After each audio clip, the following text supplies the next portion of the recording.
Saturday, moving to 1-9 for the season. Head coach Mike Norvell spoke post-game on the areas where they struggled. Disappointing performance, outcome, really all three phases got beat. They did a good job in their execution of their game plan. They did a good job, creating explosive plays. We lacked them offensively. Gave up too many TFLs. Third downs once again were the challenge for us. We had opportunities. I thought there were moments. There were times where we had space, but you were not being able to finish plays. Following the loss, FSU has fired their offensive and defensive coordinators as well as their wide receivers coach. It's 82 degrees at 12 o'clock. Time and temp brought to you by Bueller Air and Plumbing. Stay cooler with Bueller.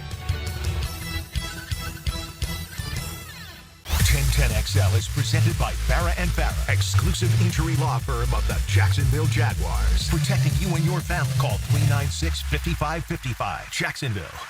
Now, get ready to spend the next 2 hours with our three sports-loving ladies. Mia O'Brien, Lauren Brooks, and Taylor Dahl. Hey! This is Helmets and Heels on 1010XL. Switched on by First Coast Lighting and Fans. Upscale lighting, fans, and home decor. Show me what you got, pretty lady. Well, Mia, I have two things to say. First, we're number one. We're number one. Not in the NFL, in the NFL draft order. And number two, if football can make you sick, then that's what happened to poor Taylor Dahl. Yep, you took the words out of my mouth. How convenient on a weekend in which the Jacksonville Jaguars can only manage one touchdown, on a second straight weekend in which her Chicago Bears could not even manage a touchdown. Yes, we are thinking of our friend Taylor Dahl, not feeling too hot this morning, and hopefully she will be back in the saddle with us tomorrow so we can take a further look around the National Football League and dissect yesterday's 12-7 loss to the Minnesota Vikings here in Duval even further. But I think she needed to collect herself maybe a little bit after that one. Look, I honestly wonder who had the worst quarterback performance of the weekend as far as the teams that we follow, right? You have in Florida State, whether it's Brock Glenn, whether it's Luke Kermanhawk, neither one of them played well. You've got Aiden Warner for Florida. Certainly he didn't play well. And then you've got Mac Jones, too. I'll put him in that bucket. He didn't play well. Cam Ward, probably for Miami, I would say played the best of all of those guys, but still certainly had the late interception. And so at the end of the day, none of the quarterbacks around here are making people feel proud. Before we get to Jaguars football in depth, I do want to say, because today is Veterans Day, thank you to all who have served. That includes my dad and my brother, my uncle, my grandfather, both my grandfathers, actually. Yes, that's right, RJ. Round of applause for everyone who has spent time in our military to protect our freedoms. We know that you've sacrificed so much so that we get to live in the land of the free. And so just want to say thank you to everyone. And if you are a veteran or if you're active duty military, go by String Sports Brewery in historic Springfield today. The Frangie Show will be there from 4 to 6. But anytime today or tonight, you can get a free meal. That's a barbecue sandwich, a side, and a free beer or beverage of your choice if you have served or are currently serving. So go by String Sports Brewery. And a shout out to, of course, our veterans who work here at 1010XL. That includes our friend Chris Griffith in the sales department, our friend John O'Leary, who does a little bit of everything here. And John informed us at the promo meeting this morning, Lauren, that ET too. Yes, ET as well, of course. And he informed us, and I'm sure ET, now that he's off work, is about to do the same. John had already cashed in on 4 free veterans meals before 10:30 this morning. So try to keep the count with John. Try to keep pace with him because you guys deserve it for all you've done for our country. 100%. All right. So yesterday, like you mentioned, the Jaguars fall to the Vikings 12-7, fall to 2-8 overall. I think overall the defense, Mia, I thought they played better than they have been playing, and to only allow 4 field goals to a team that scores somewhere between 20 and 30 points each game, I think that's pretty good. But the offense outside of the second drive was one of the worst offenses we've ever seen. And Trevor Lawrence, hopefully now all the people that doubted him now know that Trevor Lawrence is a much better quarterback, not just than Mac Jones, but than most quarterbacks in the NFL. He's a problem. He's not the problem. We have been trying to tell you this for weeks. For weeks on end, we have been trying to tell you, Jaguar fans, the quarterback at times makes poor decisions. At times, every quarterback does. He appears flustered in the pocket. But here's the thing that yesterday showcased, Lauren. Oh, boy. Yesterday, the Jaguars, intent on trying to once again fit a circle peg in a square hole, ran an offense that caters to Trevor Lawrence with Mac Jones under center. But do they even run an offense that caters to Trevor Lawrence? That's a great point, too, because I think they do. I was informed, and I don't have the stat in front of me, but I was informed yesterday that according to Next Gen Stats, by far and large, the vast majority of the routes, of the passing opportunities, of the play design that the Jaguars implement, there is a 20% success rate across the National Football League on those passing plays. And Trevor Lawrence is averaging over 60% completion percentage. Correct me if I'm wrong this season. I believe it's over 65 now. And the fact that these plays you're running have a 20% success rate across the National Football League, and yet you are upset that he is only completing 60-some-odd% of them. 61.3%. It concerns me because, especially in light of the comments from Doug Pederson yesterday that, RJ, give yourself a round of applause. This is an elite YouTube, elite X Facebook live stream title. Do we understand Doug Pederson? Here's the problem. Their own players can't execute this offense because, not that they don't understand it, but that it is set up in a way that if one thing goes wrong, if Anton Harrison steps a little bit too much to the right, if Tank Bigsby misses in pass protection, if Walker Little takes one step too much to the left, if a wide receiver misses a block out in the open field, if that one thing happens, the whole thing collapses like a deck of cards. Because what would you say Trevor Lawrence's strengths are? Because I would say the deep ball is absolutely one of his strengths. And then I would say he also is a guy that needs to get the ball out quickly, whether it's because last year his offensive line didn't protect him, whether it's because the clock in his head is a little sped up. But those are the two things that I would say. He gets the ball out quickly, and especially if he knows where to go with the football right away, that's a strength. And then deep ball is a strength. I don't think this offense is focused on either of those two things. He's great on the run. I've heard from multiple people around the league that when Trevor Lawrence rolls to his right, especially when he has his connection with Evan Ingram flowing, there is not a more lethal combination outside of Kansas City in the National Football League. When he rolls to his right and he is outside the pocket and on the run, his ability to throw while on the run, that is, if you want to say anything that, because I know the concept of him not being generational is something y'all love to throw out there.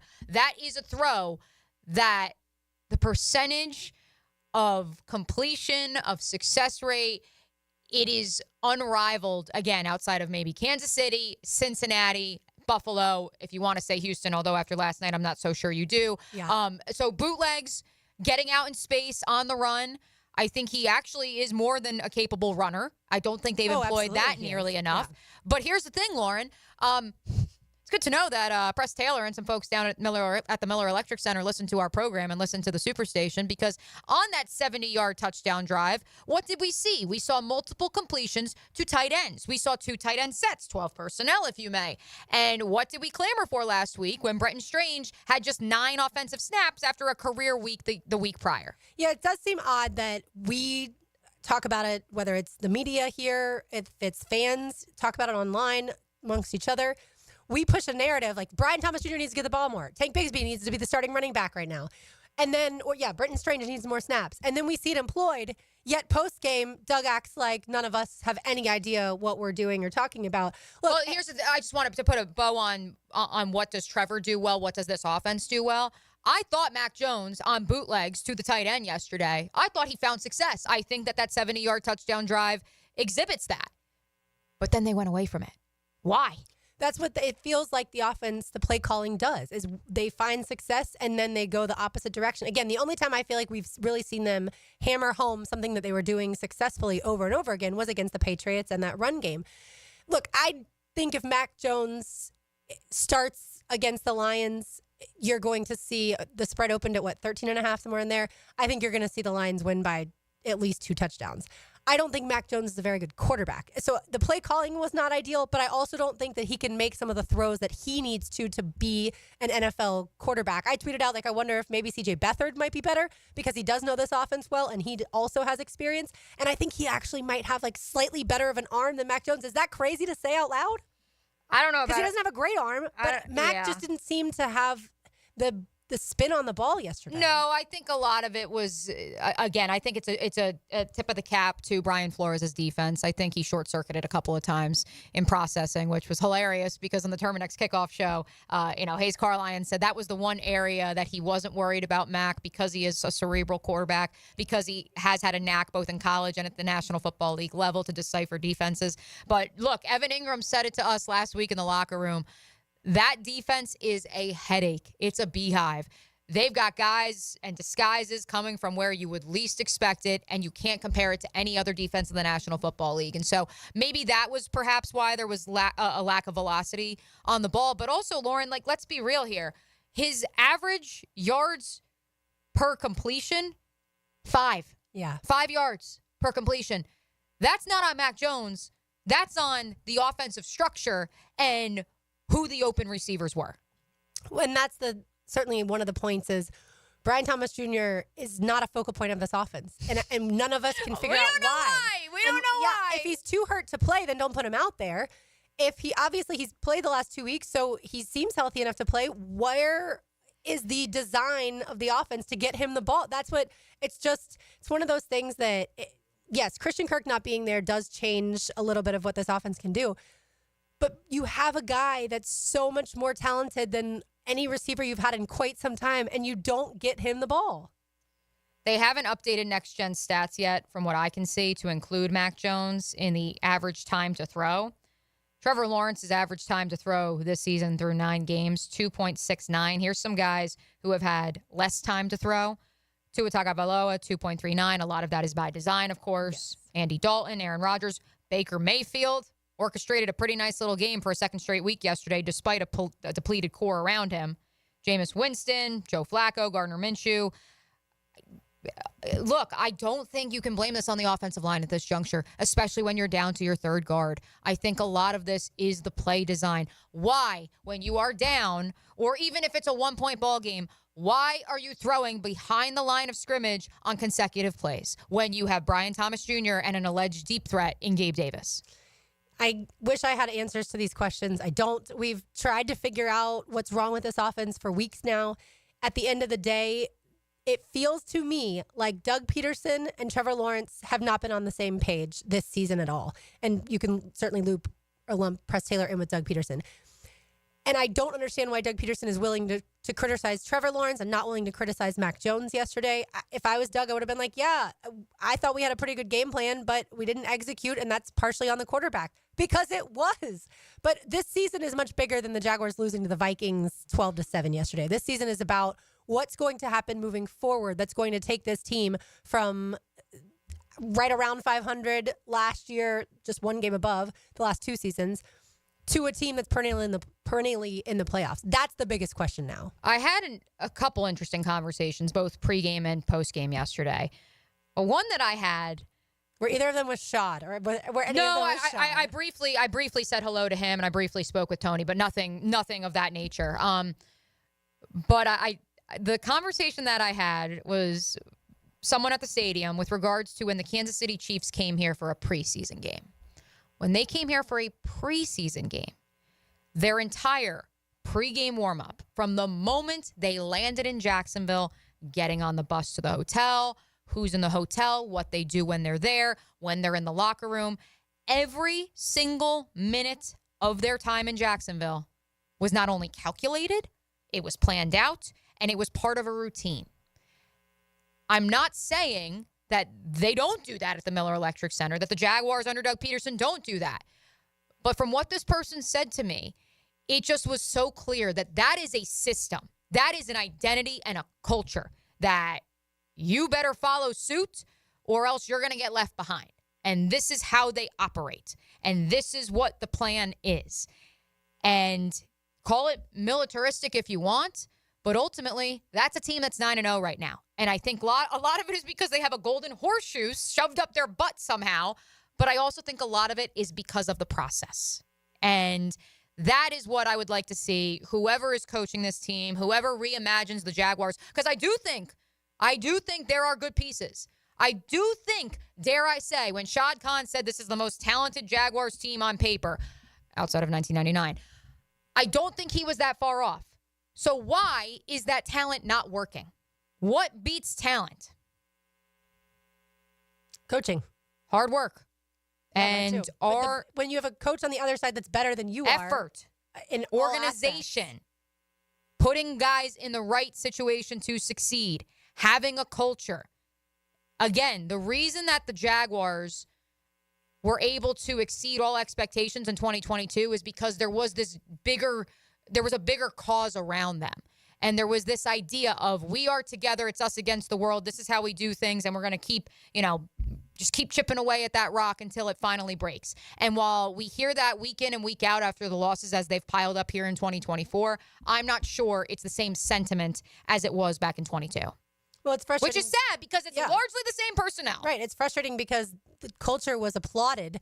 I mean, completely lauded in 2022 because of where it went from Urban and everything, and then Darrell Bevell taking over to Doug Pederson at the helm, and the culture was fantastic. So we thought, so we were told. It was always the Jags from Dewey, that famous quote.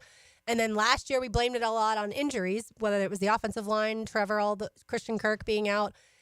And now there's literally nothing left to blame it on other than the people who are in charge, and that's the coach and that's the GM. All right, we will take you inside the locker room, let you hear from Evan Ingram and Gabe Davis when we return. You are listening to Helmets and Heels. It's a Big Chief Tire Monday. You can visit them online at wekeepjacksrollin.com. They are the best in the business if you need tires or any sort of automotive needs in your life. It's 1010XL 92.5 FM. Let's go. Game day gets here a little quicker with Pregame Friday. Here we go.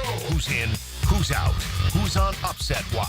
Exactly. We'll get you ready for the games. All right, you ready? Brought to you by Dream Finders Homes on 1010XL. Yo, what's happening, fellas? It's your boy E to the T, and I'm going to keep it real. We could all benefit from a little something extra in the bedroom. Blue Chew can help, and I'm about to tell you how you can get some for free. Blue Chew is an online service that delivers the same active ingredients as Viagra and Cialis, but in a chewable form and at a fraction of the cost. No doctor visits, no waiting in line at the pharmacy. Blue Chew ships right to your door in a discreet package. Not even them nosy neighbors gonna know what's going on. Blue Chew's licensed medical providers work with you to find the right ingredients and strength for your prescription.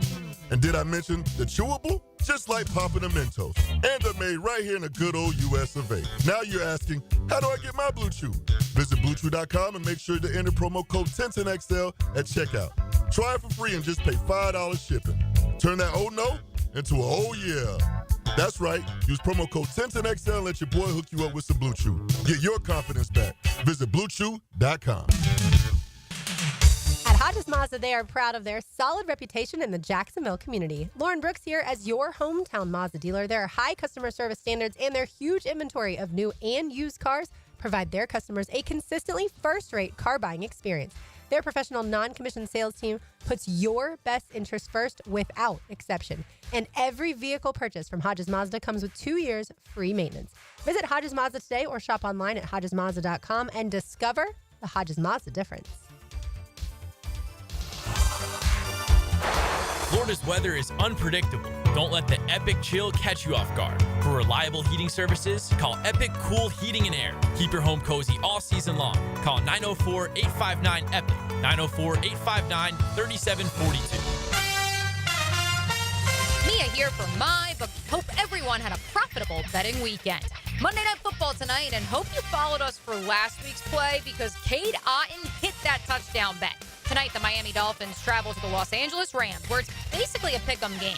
The Rams look to be favored by 1 point in a high-scoring affair at 50 points over-under total. Tyreek Hill due for a monster game now that Tua's back. Here's tonight's play.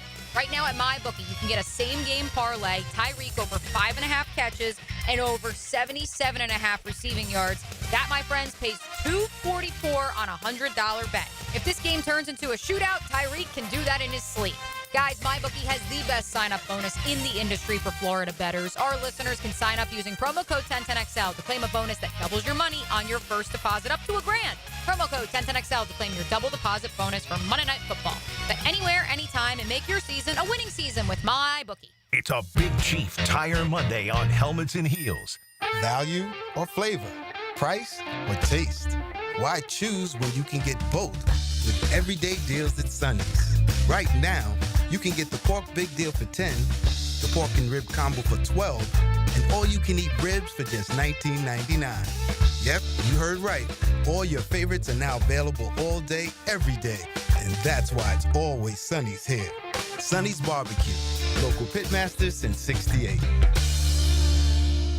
Jimerson Burr is a full-service, Florida-based commercial law firm dedicated to helping businesses manage risk, maximize opportunities, and move their company forward. Jimerson Burr attorneys are business-oriented lawyers, equally comfortable as community leaders, private transaction counselors, or courtroom advocates. If you have a legal issue of any kind affecting your business, contact the firm at 389-0050 or jimersonfirm.com. I'm Jeff Middlecoff with Trustline Mortgage. My business partners, Alan Tyre, Bill Pappas, and Ken Rimley, have been helping first-time homebuyers with their mortgage financing all over Florida for 34 years. First-time homebuyers can get no or low down payments, anywhere from 0 to 3.5% down. As a first-time homebuyer with Trustline Mortgage, you get added benefits for doing your loan with us, like lower rates on your mortgage insurance and lower closing costs. Oh, and did I forget to mention that Trustline gives first-time homebuyers better mortgage interest rates? Here's the bottom line. Trustline Mortgage wants to help first-time homebuyers accomplish your goal of home ownership. That's why Trustline Mortgage is offering the best first-time homebuyer benefits around, period. Trustline Mortgage delivers with no and low down payments, lower closing costs, and better interest rates. Call Trustline Mortgage today at 381-LOAN. That's 381-LOAN to find out how we can help you buy your dream home. Or visit our website at trustlinemortgage.com. Trust your instincts and follow the line to Trustline Mortgage. Certain restrictions apply. See office for details. Trustline is an equal housing opportunity. MLS number 331480. Go inside your home team's locker room with Jags beat reporter Hayes Carline. Check out my blog at 1010XL.com. So you can catch all the news and nuggets you need to know. My blog is brought to you by Roland Reach Plumbing, where quality and experience count. Transmission troubles? I'm Robin Sidbury, owner of Action Transmission Specialist on Merrill Road. So come in and see how we can help solve your transmission troubles. We service all makes and models. Remember, get traction. Call Action at 744-0755.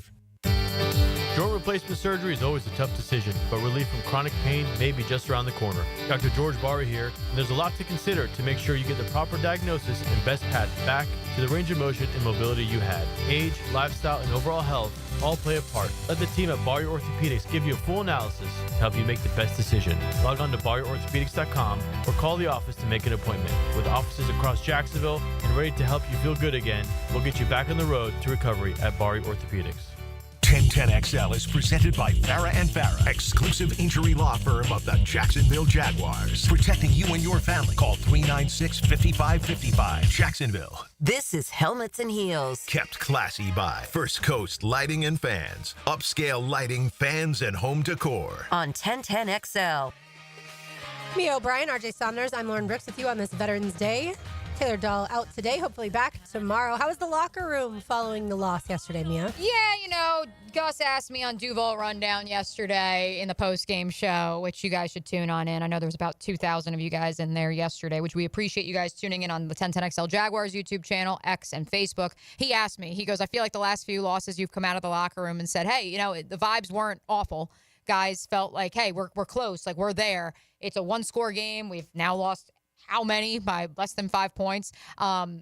We have to keep chipping away at this thing. This was the first frustrated locker room that I can remember. Not the downtrodden we felt after week 3 in Buffalo, but certainly a locker room that was just left grasping at straws. And I think that especially when your quote-unquote identity, if you were to have one, is based around, well, look at all these shiny toys we have on offense, and your offense puts up the 5th least amount of total yards that you have in 30 years as a franchise, then I think you have no choice but to be frustrated. And for what it's worth, despite holding the Minnesota Vikings to 4 field goals, I think guys on the defensive side of the ball were equally as frustrated and just despondent, and understandably so. So for those of you who say they don't care, they make their millions. Yeah, sure. Keep saying that, but the frustration has, at long last, I think, finally started to inch closer to that boiling point. Well, I think when you trot out and in the fourth quarter, you have as many turnovers as the Jaguars did yesterday, like that's deflating no matter who your quarterback is. Like, you know you're not going to win the football game when that happens. And to hold the Vikings, like I said, to field goals only, while you gave up a lot of yards and, I was going to say, dominated the time of possession, I get that. Yeah, let's dispel. Because here's the thing. We are saying the Jaguars' defense played better. They bent, did not break. Better than they have been. Right, correct. They bent, they did not break. They, of course, were aided by 3 Sam Darnold interceptions. But ultimately, you parted ways with Mike Caldwell's staff because there was bend, don't break, but there wasn't capitalizing and attacking. And the Jaguars still aren't doing that. They gave up 169 yards on the ground. Nice. 241 yards through the air. That is a grand total, Lauren Brooks, of, 400 total yards? But because you only gave up 12 points, if you're the defense yesterday, when you left the stadium, you felt like you did enough to give all the offense had to do was score one more touchdown. Right. And that's where, again, it comes back to complementary football. Or 2 field goals. That's it. Right. And they're not moving the ball. They had 70 yards on that touchdown drive, so 143 total yards. Right. That means that they had 73 yards the rest of the football game. That's an average of 36 yards per quarter. You had 31 last week in the first half against the Eagles. I know that there are some Trevor haters on the text line designed by Lifetime Enclosures that have pointed that out to us. And so you want to say it's not the quarterback. Well, there you go. You answered your own question. It's not the quarterback, clearly. You want to split hairs because Mac Jones averaged 5 more yards a quarter than go ahead. Be my guest. But ultimately, that says it is the system. It is not the quarterback. That is the inherent issue here. And what's ironic is Sam Darnold is in a very quarterback-friendly system with a great play caller, and he still gave the ball up really 4 times. There were 4 picks yesterday. It's just one was negated because of a Tyson Campbell holding penalty. Sam Darnold was always going to turn back into Sam Darnold at some point. You knew it was coming. And also it's because he plays aggressive. I thought Ryan Nielsen, to his credit, I thought the defensive game plan was sound yesterday. And speaking with Buster Brown, who of course had his first career pick in that game, speaking with him post-game, he just stressed that so much of it was knowing where Sam Darnold wants to throw the ball, which is out in space somewhere near his target, like his go-to his guy. Tight ends. His tight ends. You'd think Justin Jefferson would have had right. Well, no, but that's how they took away Justin Jefferson. Right. That's the reason that Justin Jefferson, which if I had read you this stat line yesterday at 11:30, you would think the Jaguars won the ball game. Justin Jefferson, 5 catches for 48 yards. The longest reception was 15 yards. If I told you that at 11:30 a.m. yesterday, you would have thought this team won the ball game. And I think that is a tribute. That I will give the defense. They did their darndest in saying, you know what, tight ends, Josh Oliver, you want to have another career day back at Everbank Stadium? Be my guest. TJ Hawkinson, second game coming off IR. Okay, cool. Average 9 yards of completion, which is certainly close to an entire first down. But largely his work was done on third down, whatever. But at the same time, there is no denying that they said, we've got to shut 18 down. And I think they largely did. They did so more than most defenses have been able to do. And I think a lot of that was knowing, okay, Sam Darnold and the Kevin O'Connell offense like to throw to space. They like to throw to targets. They like to create quadrants of the field where the wide receiver can then operate within that space freely and choose where he would like to go. And so by filling those spaces, you took away that opportunity and you confused Sam Darnold, because then what was he supposed to do besides hit the tight end up the seam, which eventually that's what he did. Yeah, when you have 3 takeaways as a defense, I think you did pretty well, especially, like I said, you didn't even allow any touchdowns to this Vikings offense that is, I would say, one of the better offenses. It's not probably a top 10 offense in the league, but certainly one of the better ones. And look, they came into this game with 6 wins. Like, they are a good football team. All right, let's take it inside the locker room. What did Evan Ingram have to say? Yeah, I mean, it's the NFL. Like, they're going to make stops. They're going to make plays. But there's times where we gotta, exert our dominance as well.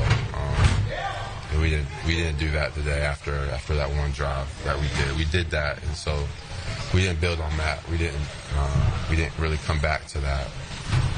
But it's the league. There's gonna be adversity. Like, there's gonna be stops. There's gonna be 3 and outs. There's gonna be turnovers. Like, that's just part of the game. But at a certain time, everybody has to come together and do something. And we just didn't do that at all. I thought sitting in the press box looking at the field yesterday after the 2 interceptions, the frustration from the offensive players, every single one of those offensive players out there, they didn't throw up their hands. They're not going to do that. They're professionals. But that's what I felt like they were doing. Like, they walked off the field with their heads kind of low. Well, Mac Jones literally did. I'm going to pull up I had some boots on the ground in the stands that were sending me this information, that apparently at one point in time, and I think it was on the first interception, but at some point in time, Mac Jones literally looked over to the sideline and said, "What are we doing?"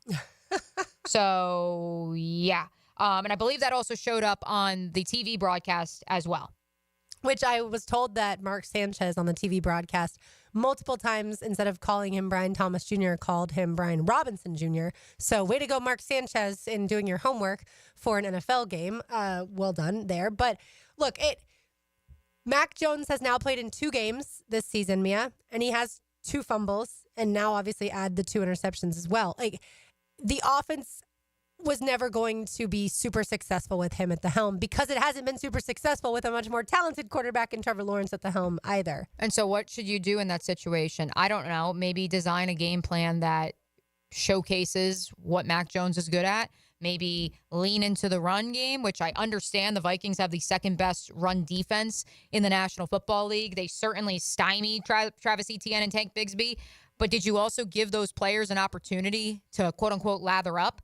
Etienne finished for 11 carries for 44 yards. That's a 4-yard per carry average, which actually isn't that awful. Now, granted, that is accounting for a long of 18.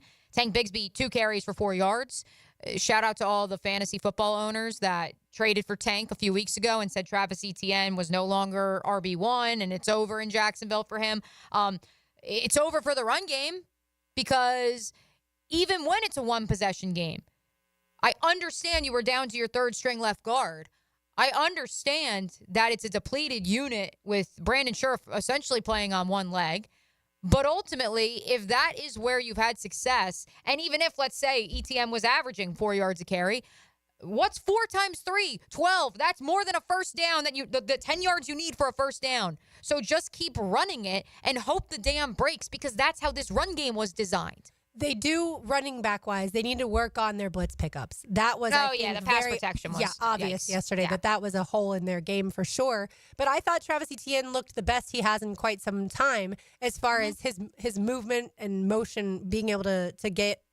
He obviously only had a couple explosive runs, but he looked good in those, and I thought, well, his hamstring must be a lot better. The word that Gabe Davis used post-game in the locker room yesterday was stagnant. A 2-parter here from our friend Jamal St. Cyr at News4Jax that I'd like for you guys to listen into, because I do think that this reflects the blah, however you want to articulate that the Jaguars players on offense were feeling after yesterday's game.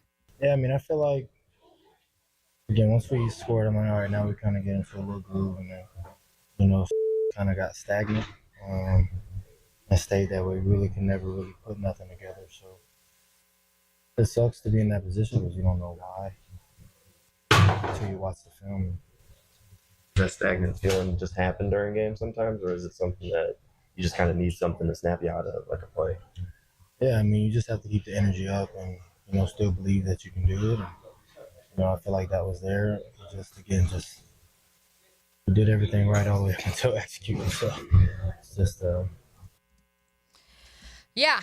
So the answer is yes. The offense gets stagnant at times. Yeah. That's where we are. And no one knows why. And that's even with a good quarterback in there. And Gabe Davis said, he's like, up until it comes time to execute, we feel like we've done everything right. And then it comes time to actually execute the play. And that's where we're not at practice the entire time. We don't know exactly what's going on there. Are they executing it in practice? And when it comes time to the game, they're not. That's what we've been told, it seems like. But it sure feels like there's no way that they're doing things properly in practice and then going out on Sundays and just forgetting everything that they've been told. It's obviously, Mia, it's completely broken. We've analyzed it for weeks now. It's completely broken. Here's Anton Harrison, who then tried to tell us that maybe the offense is not broken. It could at times, but that's up to us. We playing, we're out there. We got to make plays. Players got to make plays. So we just got to go out there, try to execute. It sucks. We go out there 3 and out. We're not helping the defense, things like that. So we got to try to just flip that around. We got to help the defense. All 3 groups is one, and we get W's.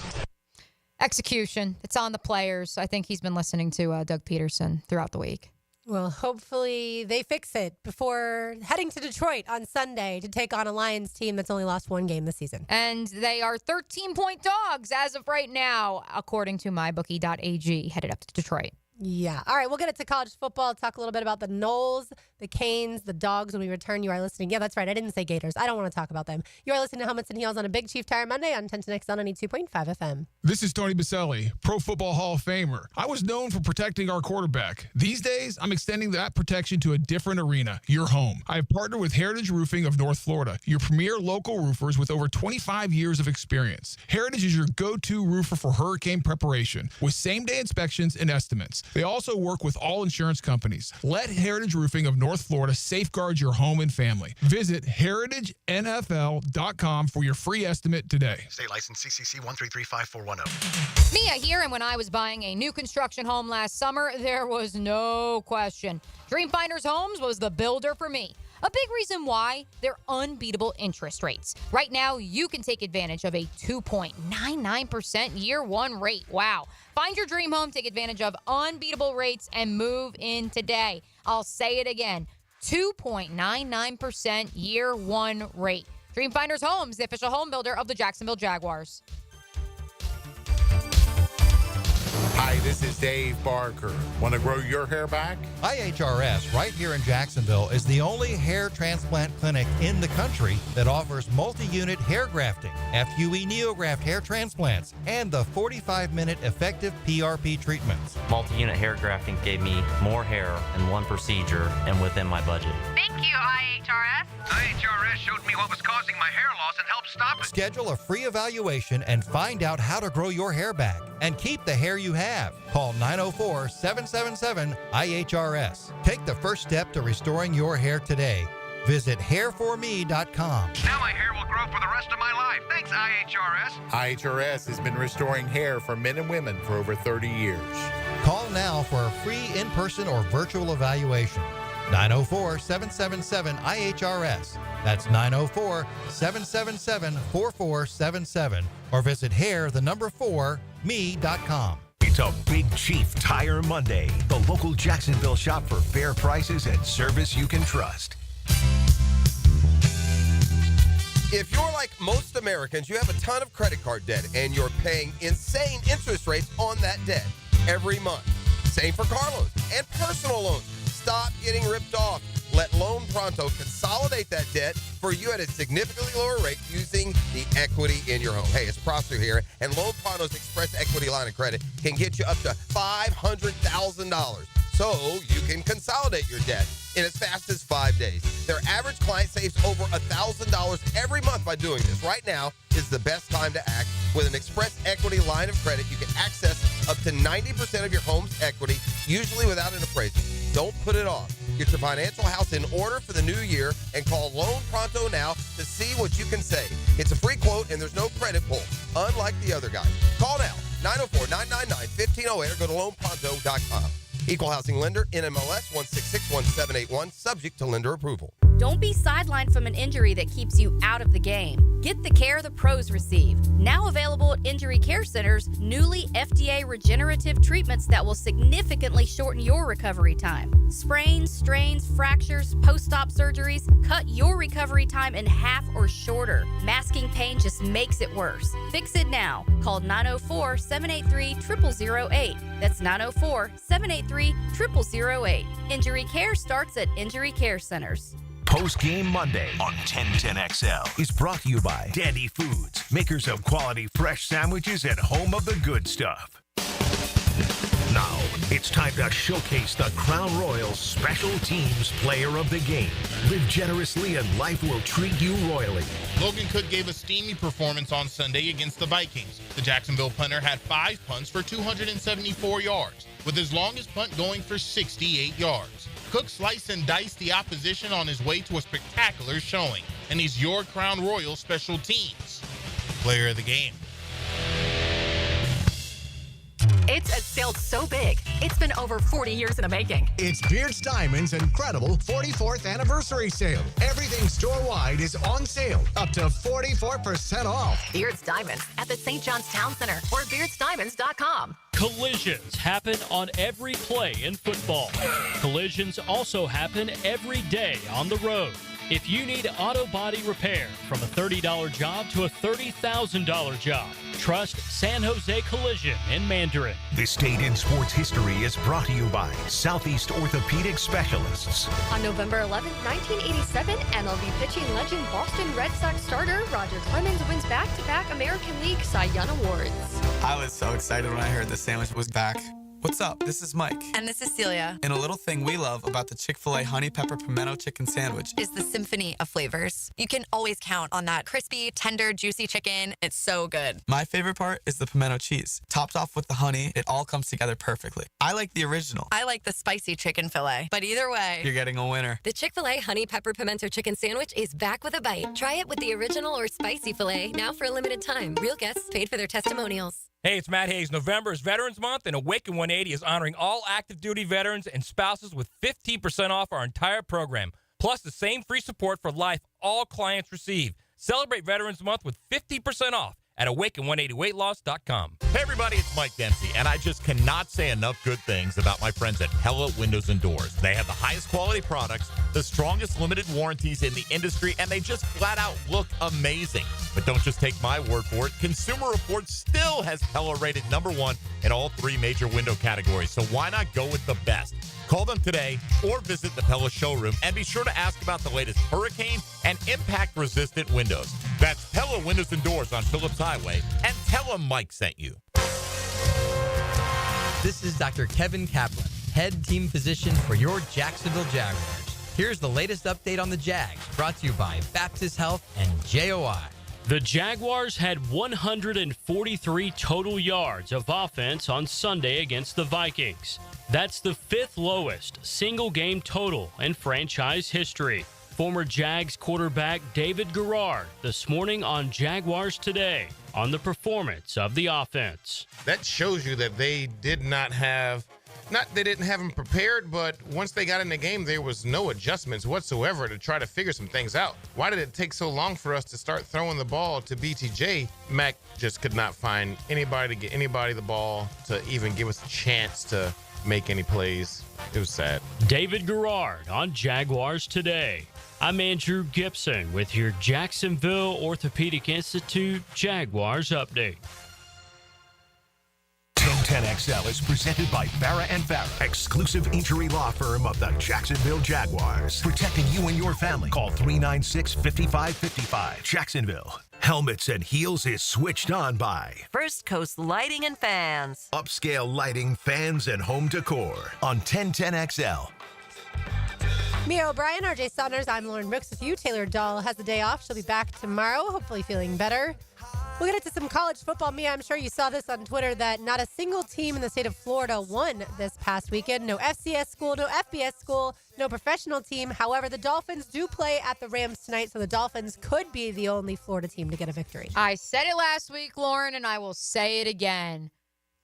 The state of Florida is a basketball state, at long last, for better or worse, because Lord Almighty, it is not looking like a football state, at least after what we saw this past weekend. Miami has only lost one game, but I didn't know whether or not Haynes King was going to play, and in the end, obviously he did, and Miami was favored by 11 points over the Yellow Jackets and ended up losing by 5 points.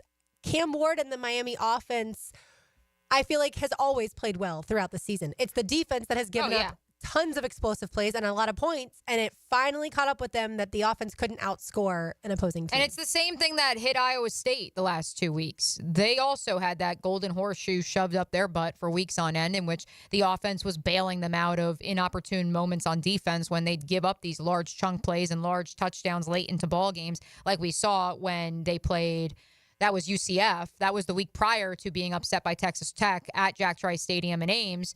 And ultimately, now it's 2 straight weeks for the Cyclones that they have completely fallen out of the top 25 after being the front runner in the Big 12. And similar to Miami, it's because they kept getting away with it. That is my concern for Miami. Now, I do think the Big 12, I don't want to use the word parity because I think there's parity in the ACC, but I think the strength of schedule is more difficult in the Big 12 than what Miami has to face the rest of the season in the ACC. And so I think ultimately their schedule certainly has been easier. So I ultimately think they will bounce back. It's not going to be a situation like Iowa State where they lost to Kansas this weekend, but it could. Well, Miami, right now they need help in order to get to the ACC title game. That's the crazy part. Right. And when you give up 271 rushing yards, you're most likely not going to win a football game. And certainly we saw that happen. And again, Mario Cristobal questioned for some in-game coaching decisions as well. So Miami needs to certainly right the ship. But like you said, their schedule is not nearly as difficult as maybe some of the SEC teams that we have remaining. Miami plays host to Wake Forest. They have a bye week this week, so that one's in 2 weeks, and then Miami at Syracuse. Syracuse, once upon a time, was a team that I think could have given Miami fits. I don't know about They still could. It depends which Syracuse shows up. We've seen them, especially it's at the Carrier Dome, right? It's not in Coral Gables. Yeah, at the Carrier Dome, they've won a couple of games they probably shouldn't have. Most notably, that overtime game to, I believe it was NC State a couple weeks ago, that they pulled that one out of their rear end too. So, yeah, look, if I'm Miami, I don't want to be that guy, but you probably should have called across the state up to Tallytown and asked Mike Norvell about Brent Key's offensive line. Not that you would do that. You play in the same conference. I'm speaking in jest, folks. But I do think that if you go back to that tape, what ultimately was the demise of the Florida State Seminoles, little did we know it would ultimately be the catalyst for a 1-9 season. It was the fact that Georgia Tech dominated them in the trenches. And it's disappointing because if you can point to one thing on Miami's defense as a whole that is a strength, it is the defensive front. I do think that is a defensive line that can get after it. And ultimately, though, when you can't stop the run, it doesn't matter, even if you can get after the quarterback, which Miami didn't sack Haynes King once. They did have 6 tackles for loss, so they did wreak a little bit of havoc, but I just expected more from that front that has, when they've needed them to come up big, they have. I think the secondary has been holy all season. I think that the second level has had questions in run defense. To your point, they've given up large chunk plays. They've just been helped by the fact that even on that opening score for Georgia Tech, Cam Ward goes down the field in 2 plays and ties the game up. And that has been their biggest asset, not their own play on defense, but the play of their offense. It's crazy now to think that FSU only lost to Georgia Tech by 3 points to start the season. And I know if everything was different back then. That game was week 0, it was in Ireland. FSU was a top 10 program. But speaking of FSU, Mike Norvell yesterday made some, I would say, firings that aren't necessarily going to be that helpful to the team. You fire your offensive coordinator, Alex Atkins. You fire defensive coordinator, Adam Fuller. And you fire your wide receivers coach, Ron Dugans. I don't know that changes anything. Florida State got its doors blown off against Notre Dame. I think most people expected that in the 52-3 margin of victory there for the Irish. FSU is, we talk about the Jaguars being broken. FSU is beyond broken, but you can't get rid of Mike Norvell. I just don't see how this necessarily helps the Seminoles moving down the stretch. They're just out here rearranging the chairs on the deck of the Titanic. It's fine. Maybe change up the color scheme in the living room and put some fresh coats of paint on it. Maybe that'll change the last 3 weeks of the season. We joke about Florida FSU is going to be on some random channel by the time that game happens because of how bad the two teams have been. Certainly Florida would be better if DJ Lagway had been able to play against Texas. We went to my cousin's wedding in Tallahassee, so I made sure that we found a sports bar to get there ahead of noon, the noon kick against Texas. And now I'm wishing I didn't watch any of that game, Mia. It was sad to see, obviously, down 42-0 at one point in time. Texas is a much better program, but also Aiden Warner. Why are you putting him in a position just like you did against Georgia? Why are you putting him in a position to throw the ball at certain times? Literally hand the ball off to one of your 2 talented running backs in Jacoby Jackson and Jaden Baugh, or line up in Wildcat. This cat doesn't have it. Aiden Warner doesn't have it. I'm not going to lie. I know it was obviously a 36-0 ball game at the half. But I was more encouraged, at least at the end of the first quarter, with, you know what, Aiden Warner's not it, but I didn't think the game plan was that awful. Ultimately, both Jackson and Baugh finished with 19 carries apiece. Yeah, a lot of those came in garbage time. Right, but it wasn't like they were forcing Aiden Warner to throw the ball downfield, i.e. the team in this town. So they were early, I feel like, to start that game leaning on his arm. But you can't do that. But it wasn't like they were asking him to throw layered throws downfield. No, but you've got a defense in Texas that's very aggressive. Right. And this guy, look, I'm sure he's a great kid, Aiden Warner. He works hard. Sometimes the quarterback isn't very good. We saw it with DJ Uiagalelei. We saw it, honestly, yesterday with Mac Jones. Maybe he gets better. We'll see. Yeah, I was going to say, speaking of But Mac Jones. sometimes the quarterback just isn't good. You would have rather have seen the Bill Belichick plan when Mac Jones and the Patriots played the Bills in that Blizzard game back in 2020, and Mac threw the ball 3 times and otherwise just kept handing it off. You would have rather have seen that, is what you're telling me? Yes, 100%. Okay. And I would have rather seen that against Georgia, too. And obviously, that point in time, he came off the bench. This time, they had a whole week to design a game plan for him. And Billy Napier met with media earlier and was asked about Clay Millen. Did he ever think about putting him in?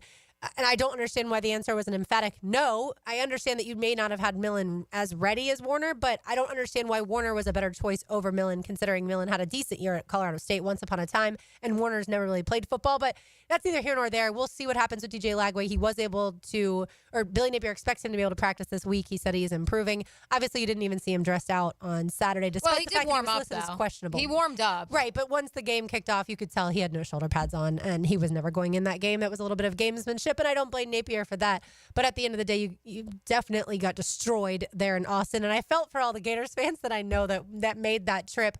I knew, obviously, it was going to be an embarrassment. Austin's a great town, though. Sure. I'm sure they got a nice weekend out of it. The weather looked awesome. Yeah. So, I mean, hey, all things considered, nice and then your trip. team was terrible. We have 2 massive games to get to as well. Georgia against Ole Miss. Lane Kiffin, to me, Mia, set the tone in that game. It was 4th and 1 with I thought you were going to say when he said to Molly McGrath, you're not very positive. I'm glad you're not talking to my team, which was iconic. Yeah, that was classic Lane. But no, to me, so in the game, Jackson Dart has the ankle injury. He has to go into the locker room, and they go to tape up his ankle. But Austin Simmons, the Once freshman, a Gator commit. That's right, once a former Gator commit. Austin Simmons goes out there, and it's 4th and 1 in the first quarter. And most conservative head football coaches would have run the ball or punted. But Lane Kiffin not only goes for it on 4th down with this freshman quarterback, he throws the ball on 4th and 1 with about 8 minutes left to go in the first quarter. And that's when you knew, watching that game, even though Georgia had already scored because of the interception that Dart had thrown, you knew at that point in time the momentum had shifted and Lane Kiffin was going to be aggressive. And it's the reason that his team is certainly, I would say, one of the best Ole Miss teams we've ever seen. Scared money don't make money, right, Yeah, Gator fans? yeah, exactly. Who would have thought? Who would have thought? Look, Lane Kiffin is a terrific coach. And what I think is so impressive, and people who've watched Ole Miss games know this, Lane Kiffin is known to be the offensive mind, but it was his defense that also came to play smash mouth football against one of the most iconic smash mouth teams of the last 5 years, and that's the Georgia Bulldogs. They hammered Carson Beck, and they got home not even having to blitz. Like that front, of course, former Gator, Princely Umanmielen leading the way, number 1 for the Rebels. They were just constantly in Carson's face. And of course, the conditions with the rain and everything, that didn't help either. Carson Beck, 20 of 31, 186 yards, no touchdowns, an interception.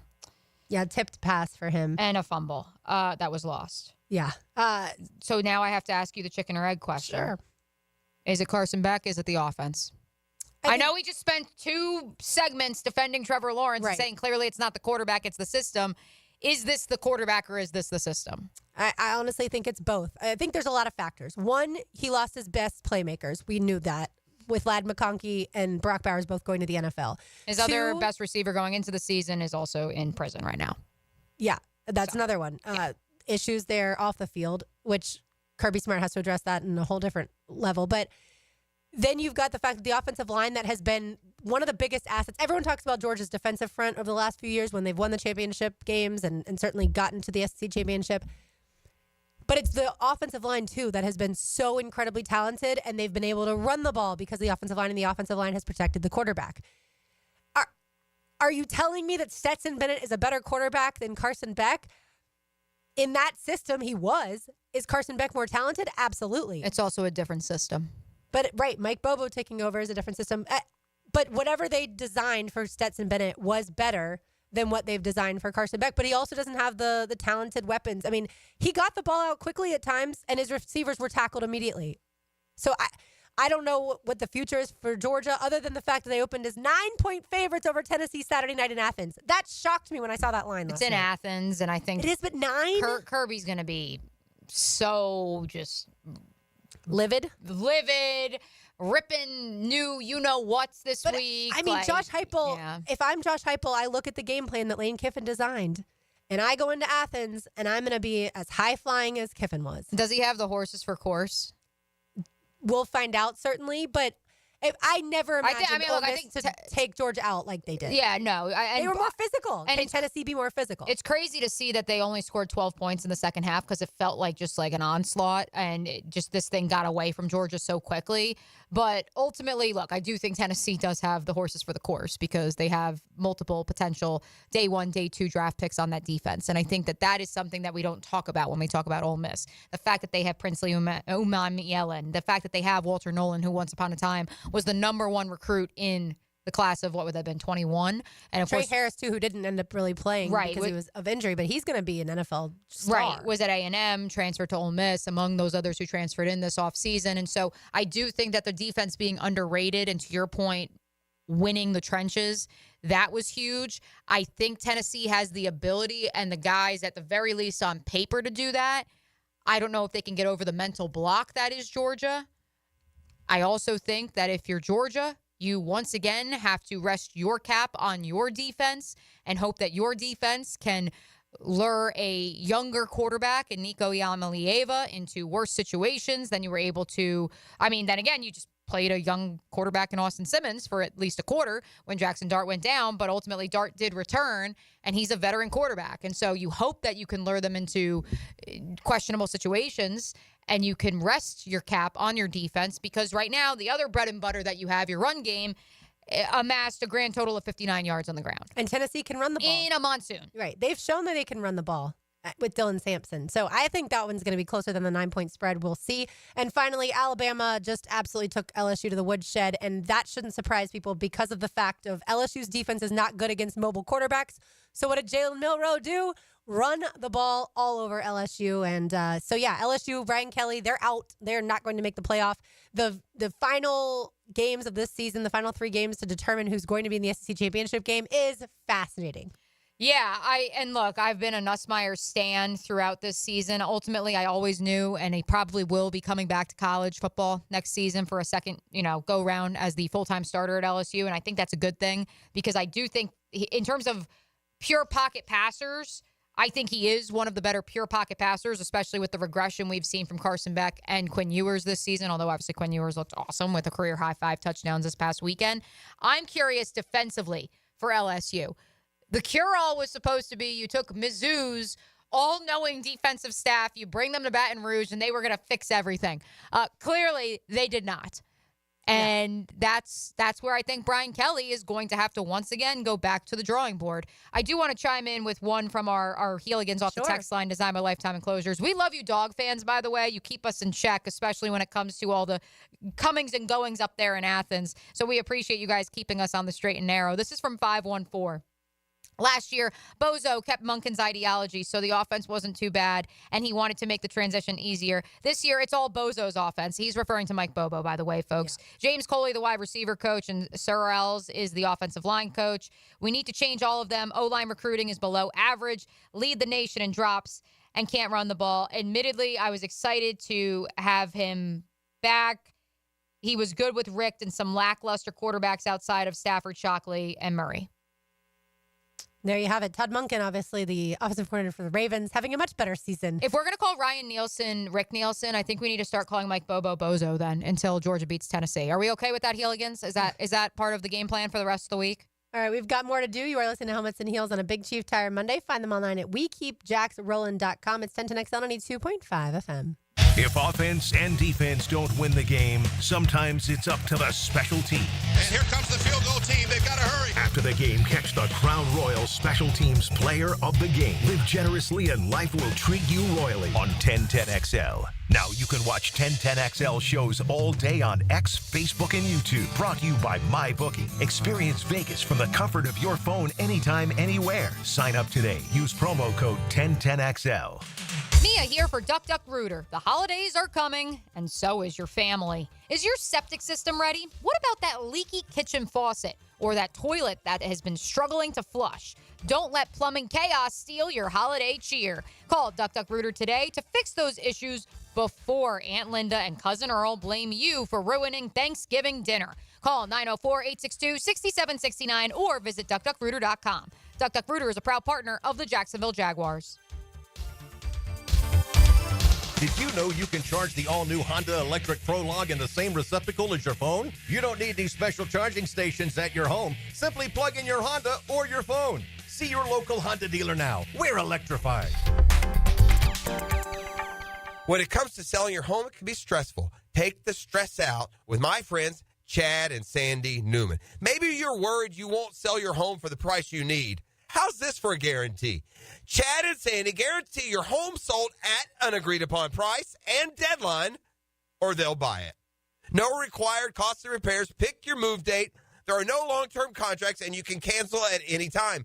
Mortgage rates are down, creating more active buyers and sellers, and if you've been waiting, now is a great time to sell your home. Take Kim in Palm Coast. I needed to move closer to family ASAP, but I had to sell my Palm Coast home first. I tried and failed with another agent. So my family said, you got to call Chad and Sandy. Well, sure enough, as promised, Chad and Sandy did it. They sold my home in 3 days, above asking price. Call the local Jacksonville experts I trust and recommend. Call Chad and Sandy today at 904-414-6200 or go to chadandsandy.com. That's Chad, ANDSANDY.com.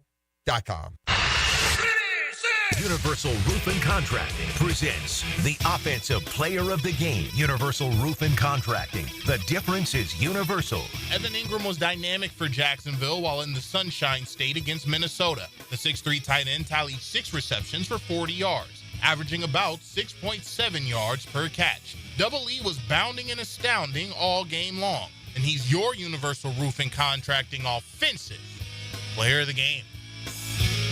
Break in the savings this fall with Universal Roof and Contracting. Enjoy 15% off all roof repairs and replacements, plus a free wind mitigation inspection. With financing options as low as $115 a month, protecting your home has never been easier. Schedule your free roof inspection today. Call 855-ROOF-HELP.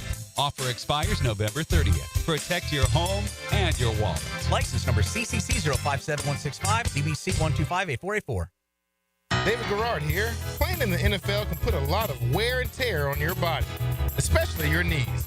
Southeast Orthopedic Specialist has kept me mobile and ready to tackle every day. Southeast Orthopedic Specialist.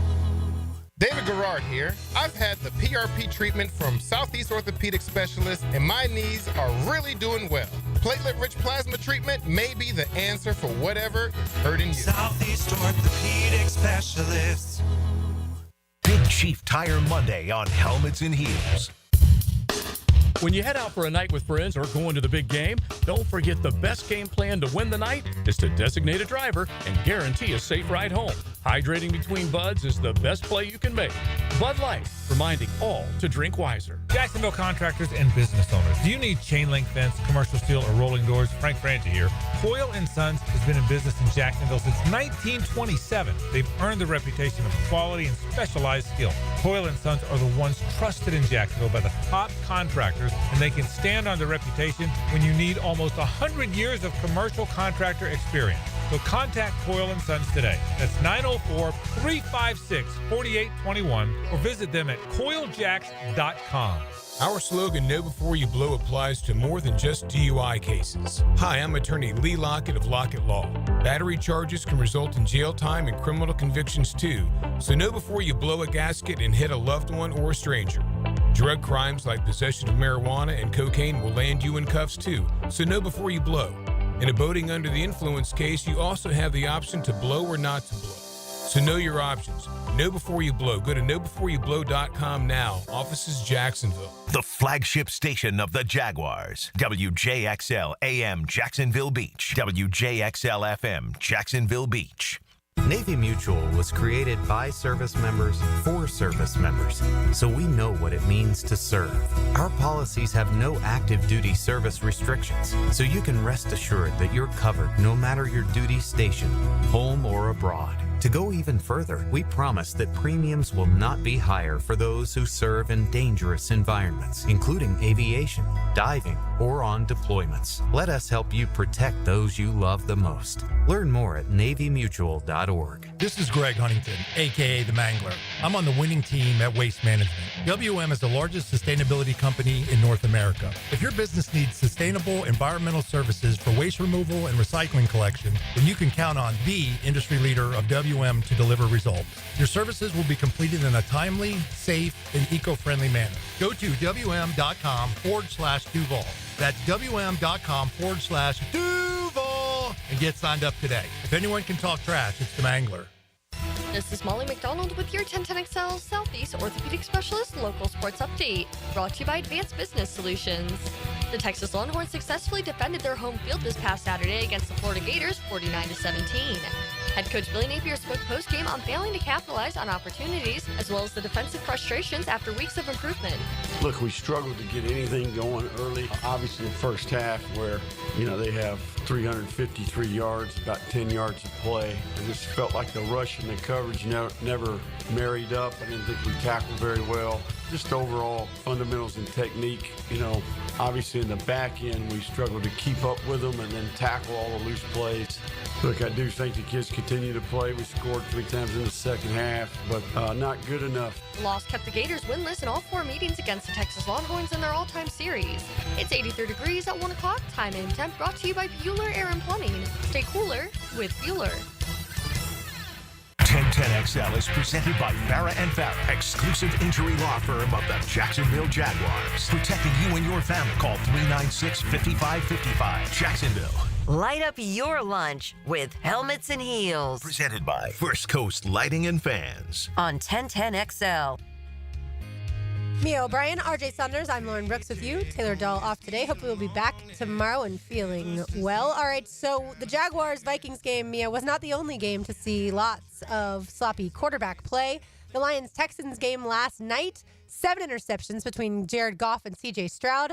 And then the Bills-Colts game, those 2 quarterbacks, and Josh Allen and Joe Flacco, combined for 6 turnovers. Granted, Flacco had 4 of those with 3 interceptions and a fumble. So it wasn't just here in Jacksonville where we saw 6 turnovers between the 2 quarterbacks. No, come on now. The entire AFC South went 0 for 4 yesterday, Lauren. I was told this would be the best division in football once upon a time. That was incorrect.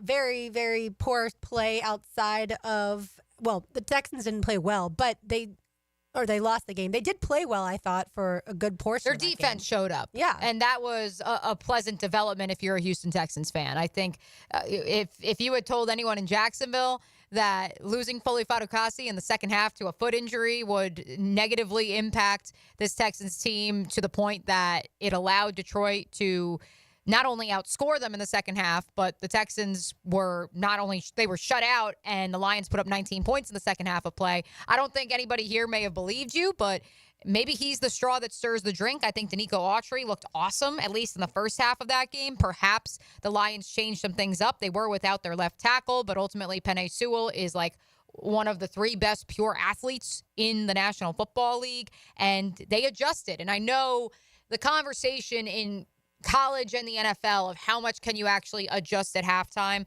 is certainly something that's hotly debated because you really only have, 20 minutes in the National Football League? 15. How much are you actually changing? And I do think the Lions changed something. And that something was, you know what? We got to get Penei Sewell out in space, and he's going to be the lead blocker, whether it's for a screen for Amon-Ra St. Brown, if it's for Jahmyr Gibbs, we get him out more on the edge. You saw more of that in the second half. You forced a Texans defense that between Fatukasi, Kamari Lassiter's injury, they were tested in terms of their depth, and ultimately that's how you push them to the brink, by spreading them out and taking a group that already was without Will Anderson and saying, we are going to test that depth.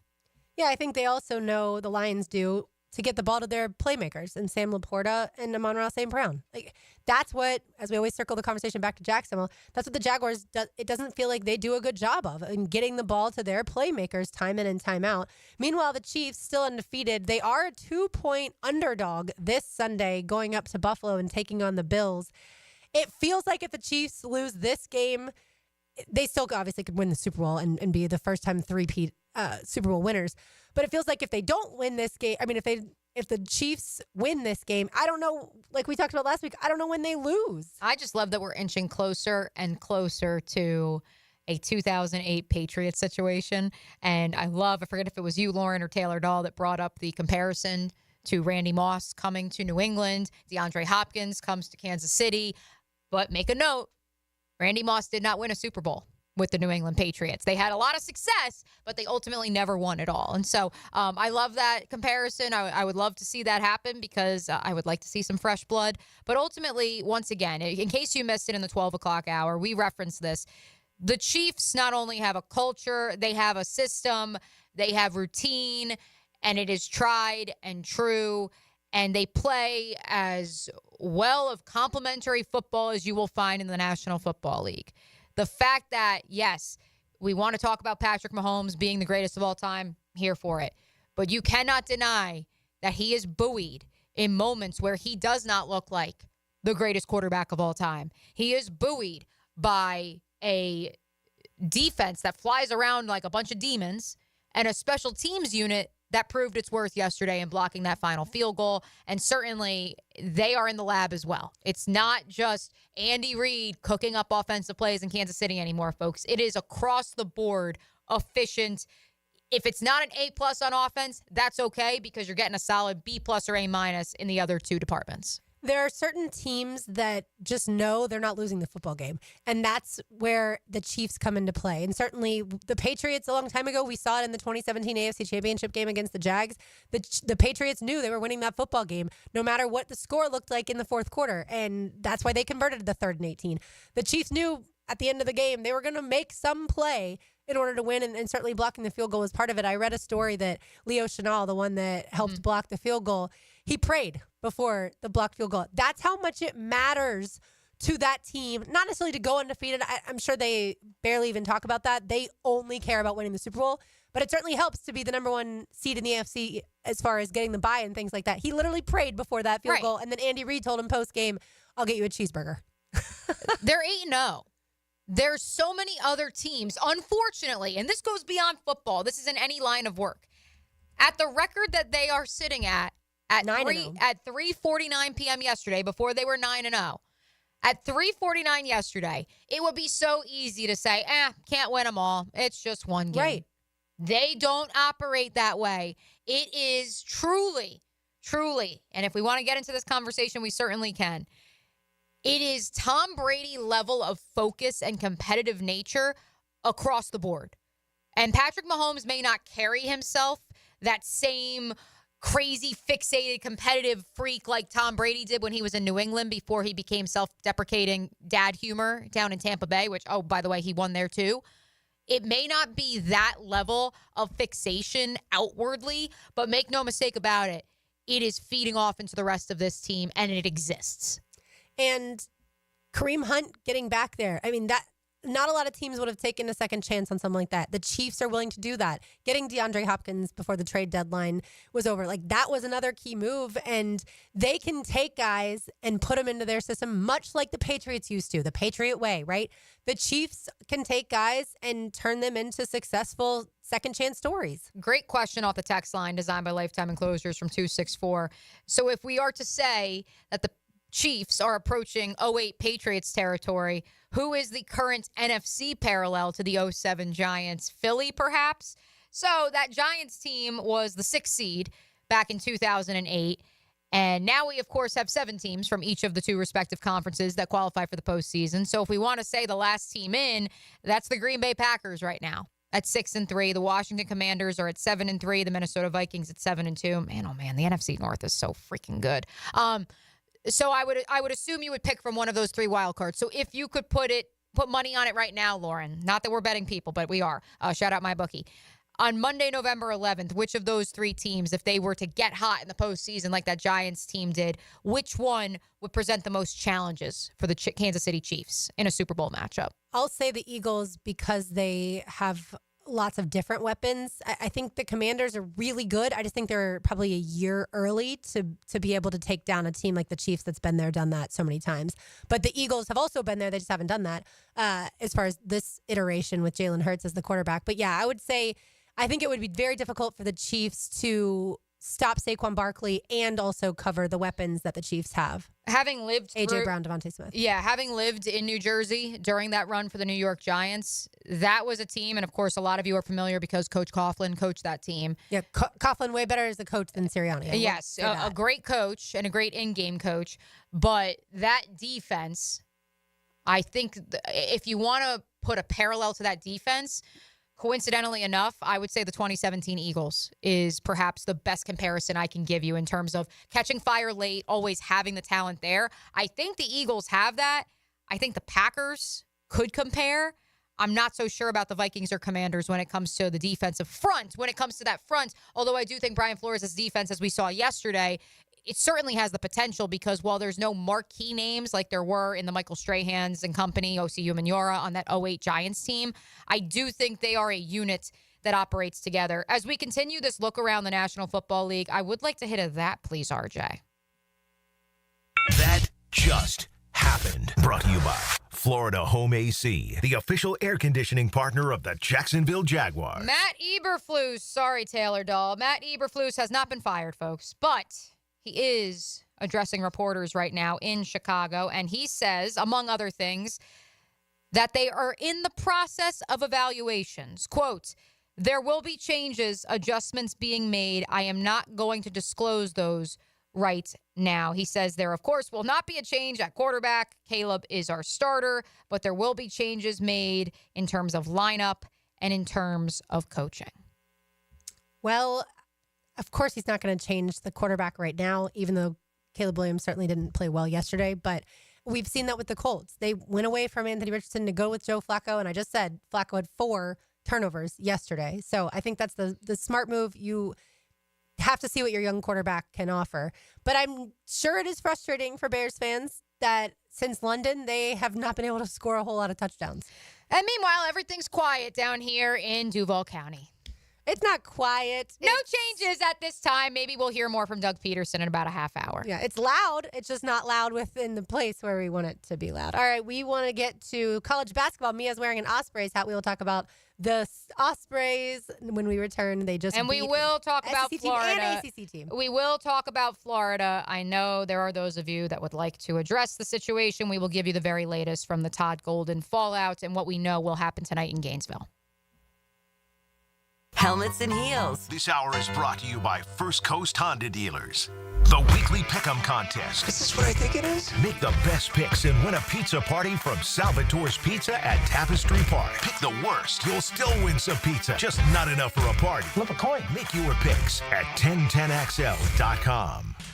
Mia here for my friends at Projax Roofing. Meteorological hurricane season ends on November 30th.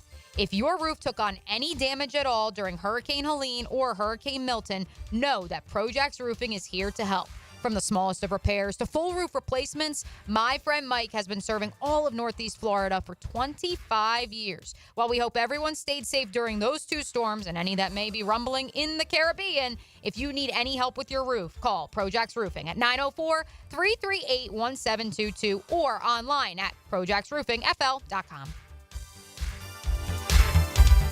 Do the Garber wiggle, Garber wiggle, wiggle, wiggle, Garber wiggle. If you're looking for a pre-owned vehicle with lifetime warranty, Garber Auto Mall can wiggle it. Best price, best payment, best trade-in value, Garber Auto Mall can wiggle it. With a huge selection of pre-owned vehicles, Garber Auto Mall can wiggle it. Visit us in Green Cove Springs or at GarberAutomall.com. And remember, at Garber Auto Mall, there is always a little room for wiggle.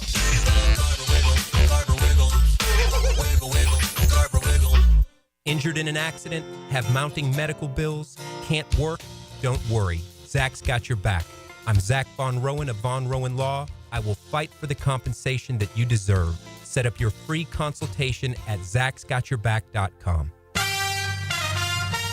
Mia here for my book. Hope everyone had a profitable betting weekend.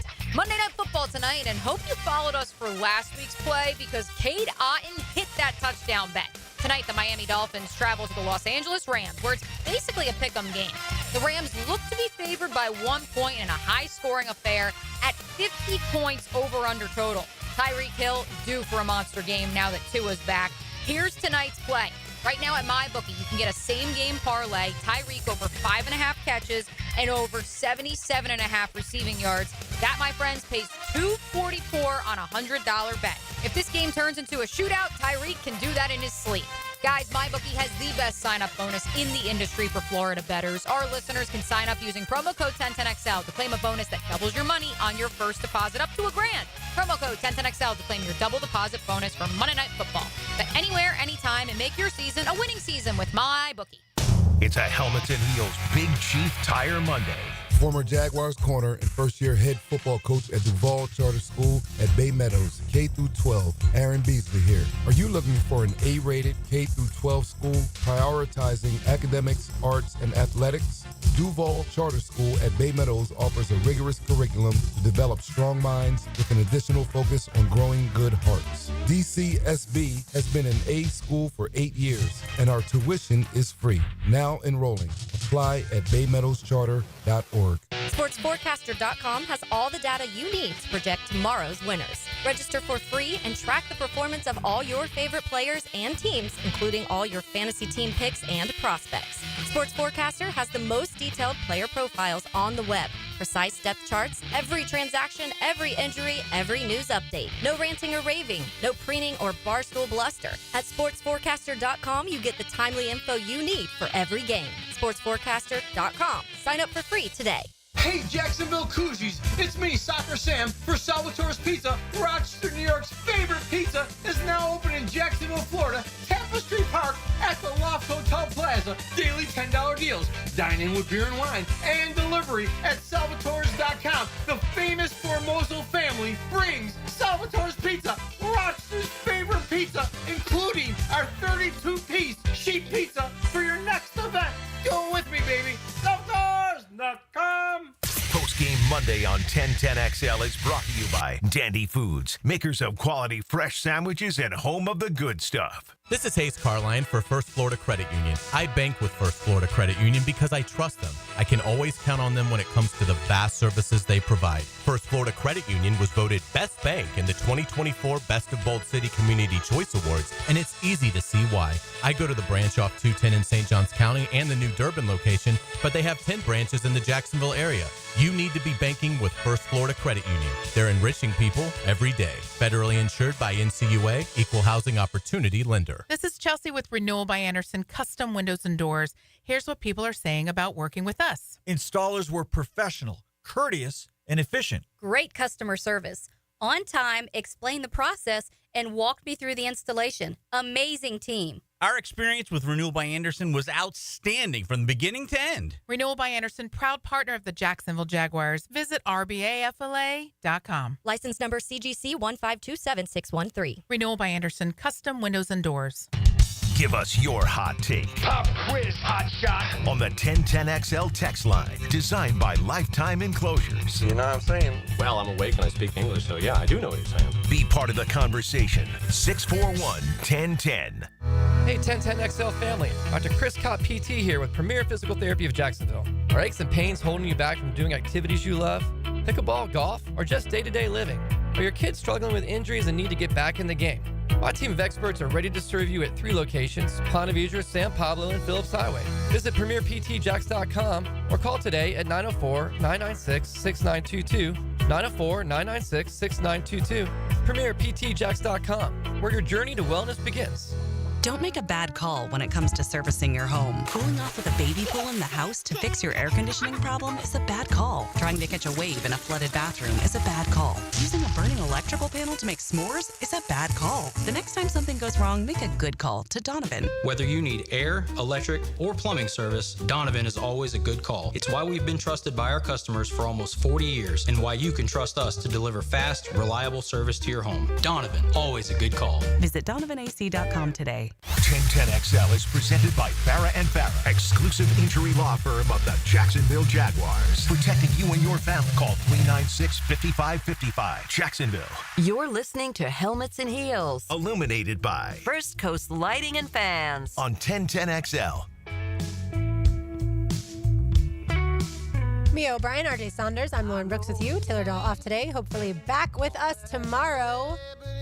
Let's get it to some men's basketball. Yesterday, during the Jaguars game, the UNF men's basketball team was victorious against Georgia Tech, 105-93.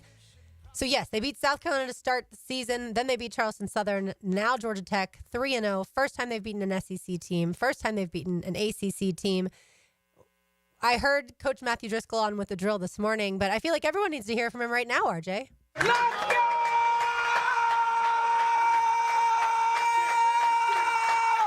Classic.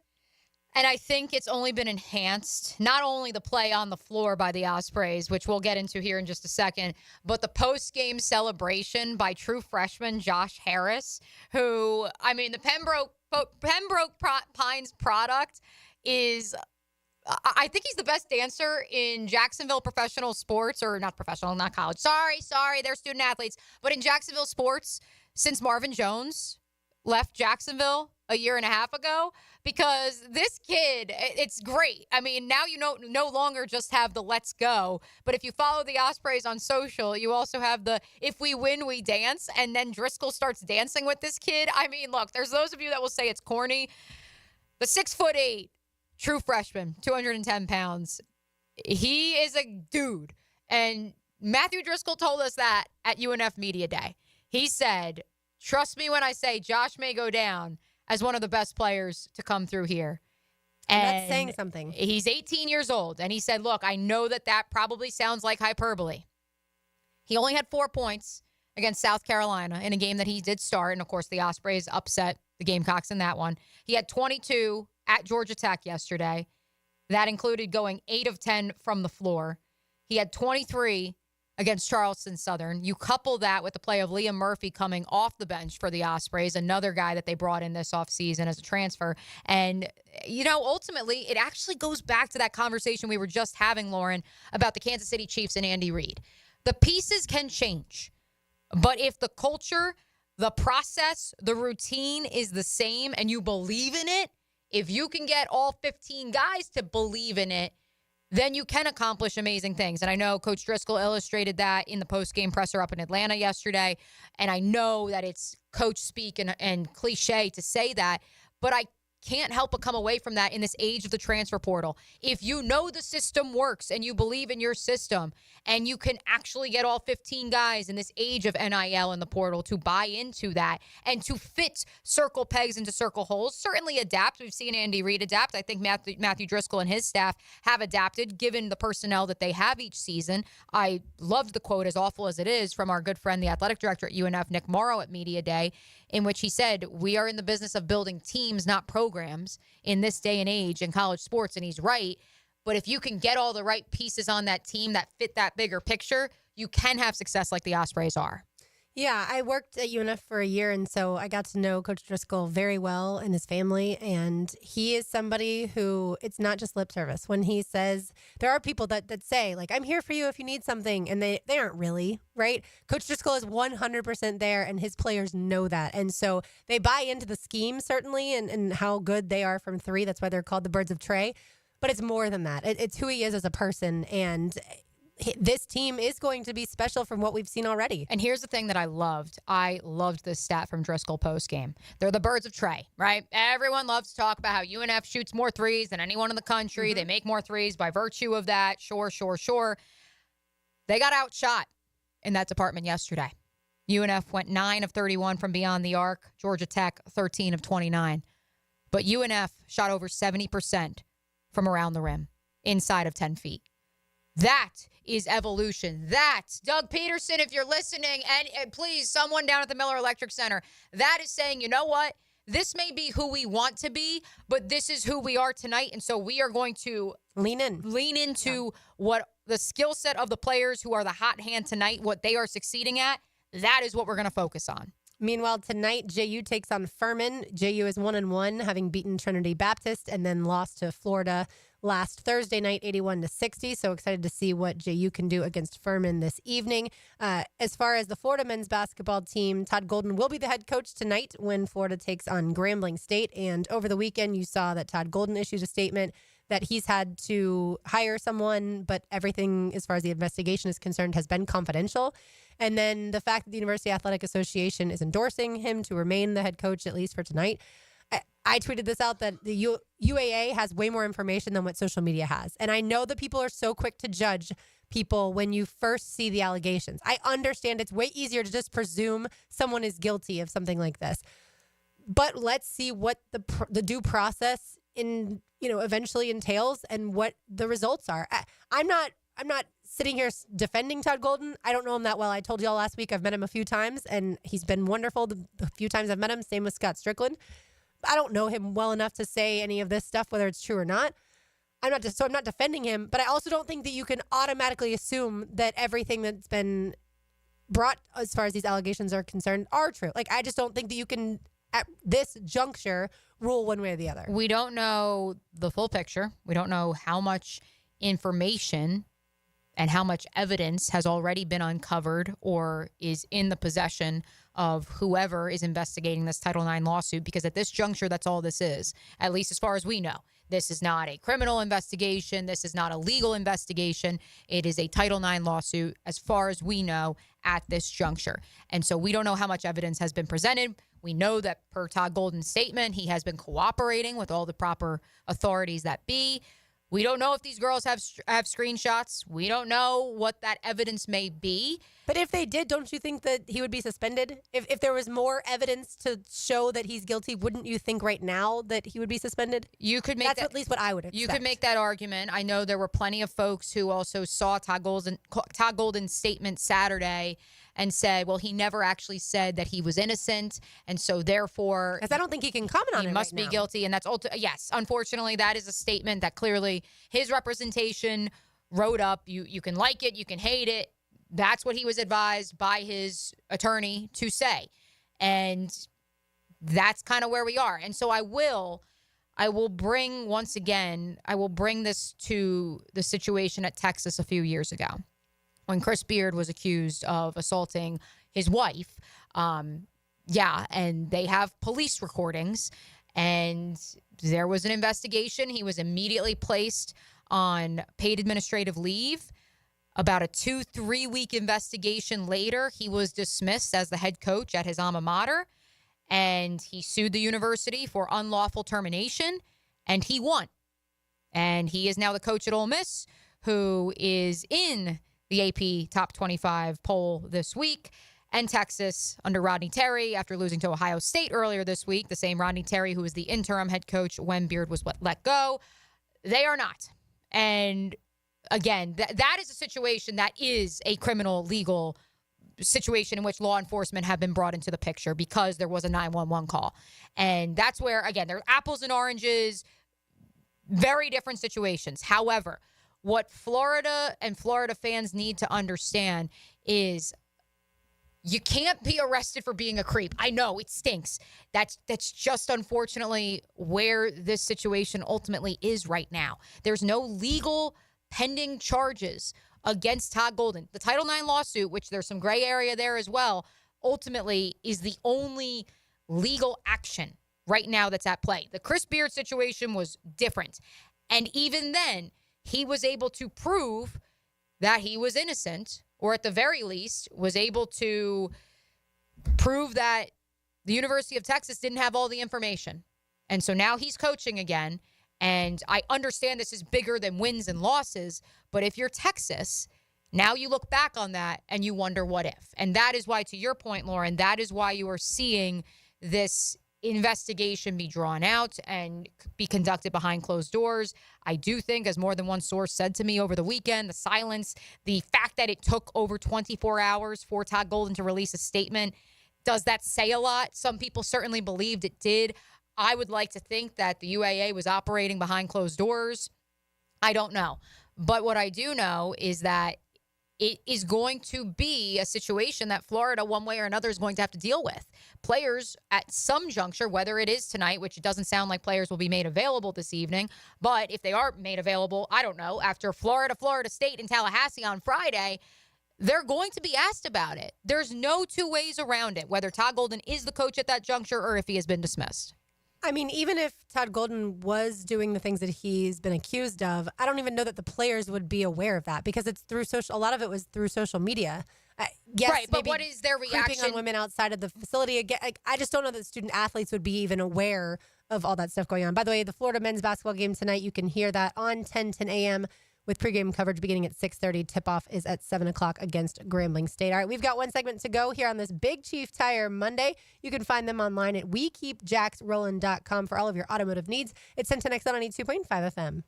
This hour of Helmets and Heels is brought to you by First Coast Honda Dealers.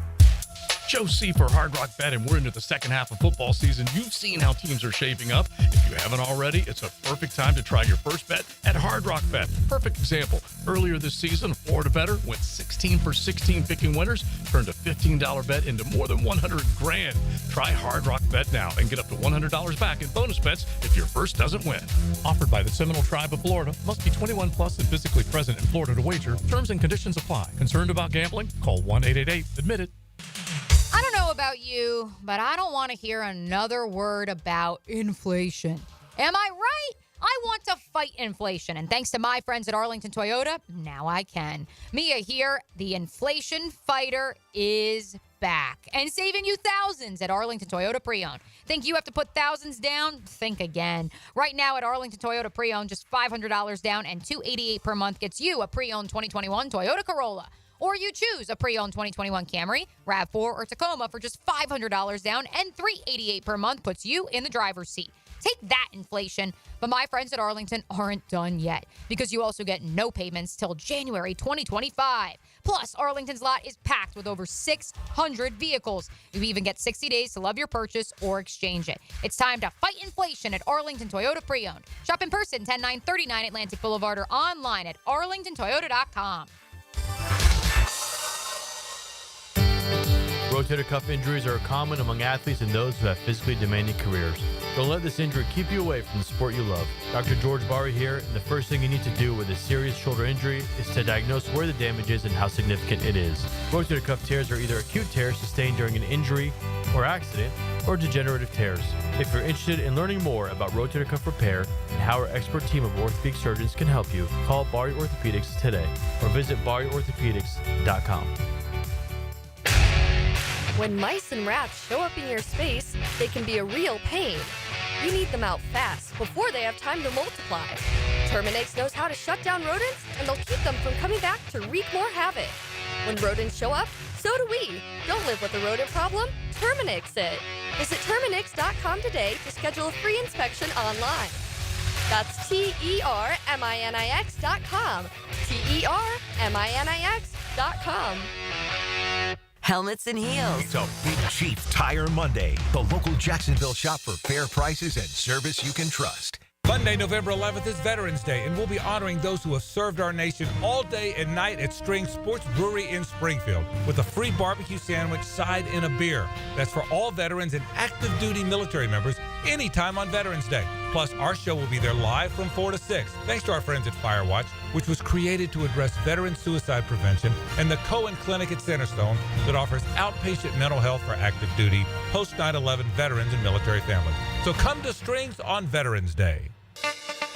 Get off the ladder and put on the helmet with Gutter Helmet of North Florida. We are family owned and manufactured locally. Cleaning your gutters is a dangerous and dirty job. That's why with Gutter Helmet, you'll never clean your gutters again. Water goes in your gutters while trash and debris go on the ground. It won't collect like filters do. Gutter Helmet protects. Call now for 10% off and a free gutter cleaning and tune-up with your purchase of Gutter Helmet. Call 904-762-7779. Remember your first great cigar?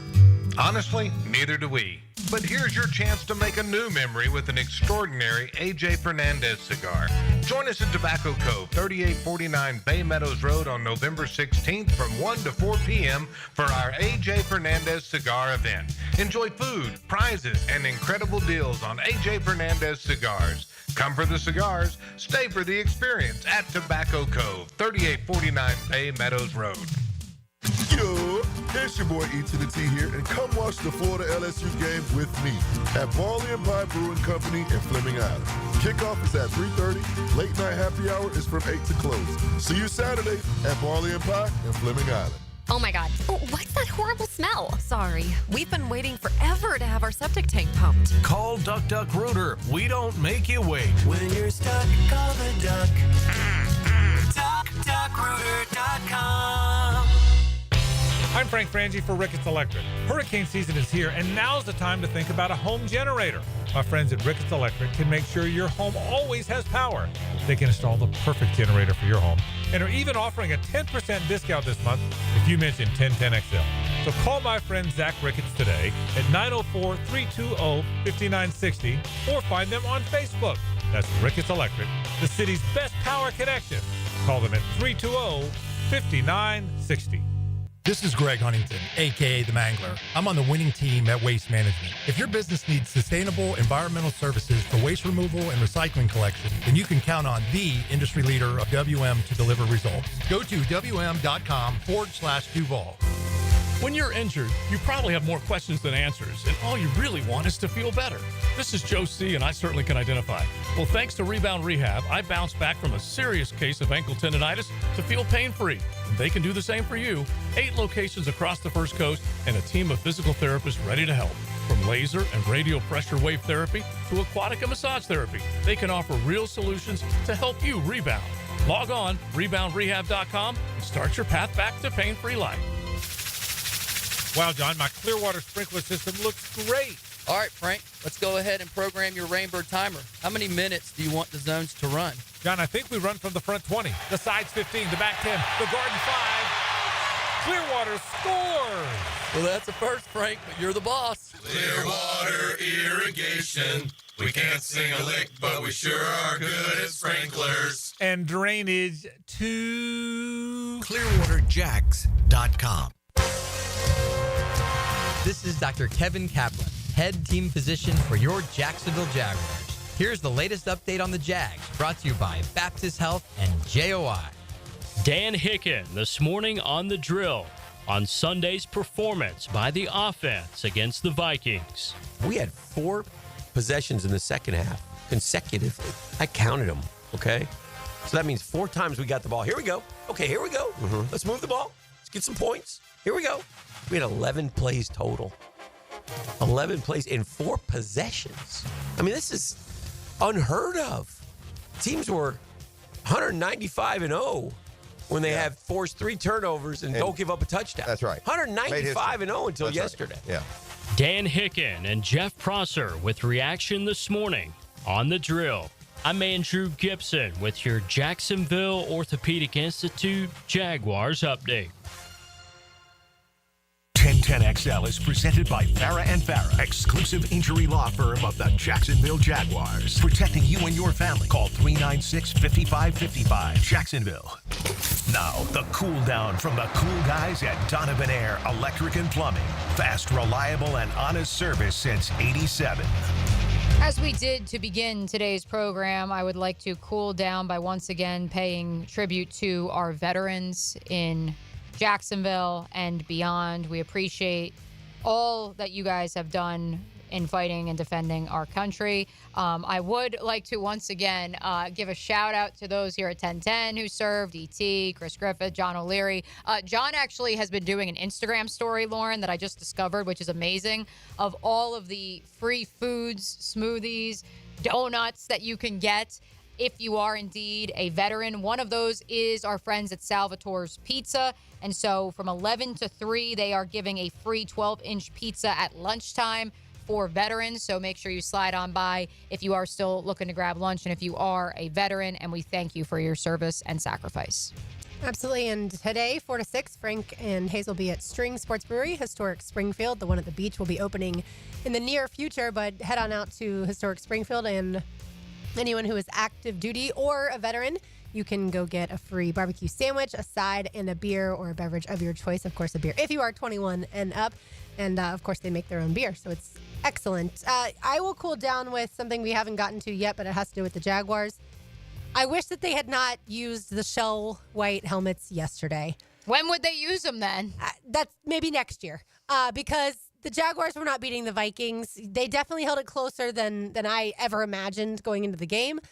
But with Mac Jones, not with Trevor Lawrence, the shell white just didn't have the same ring to it.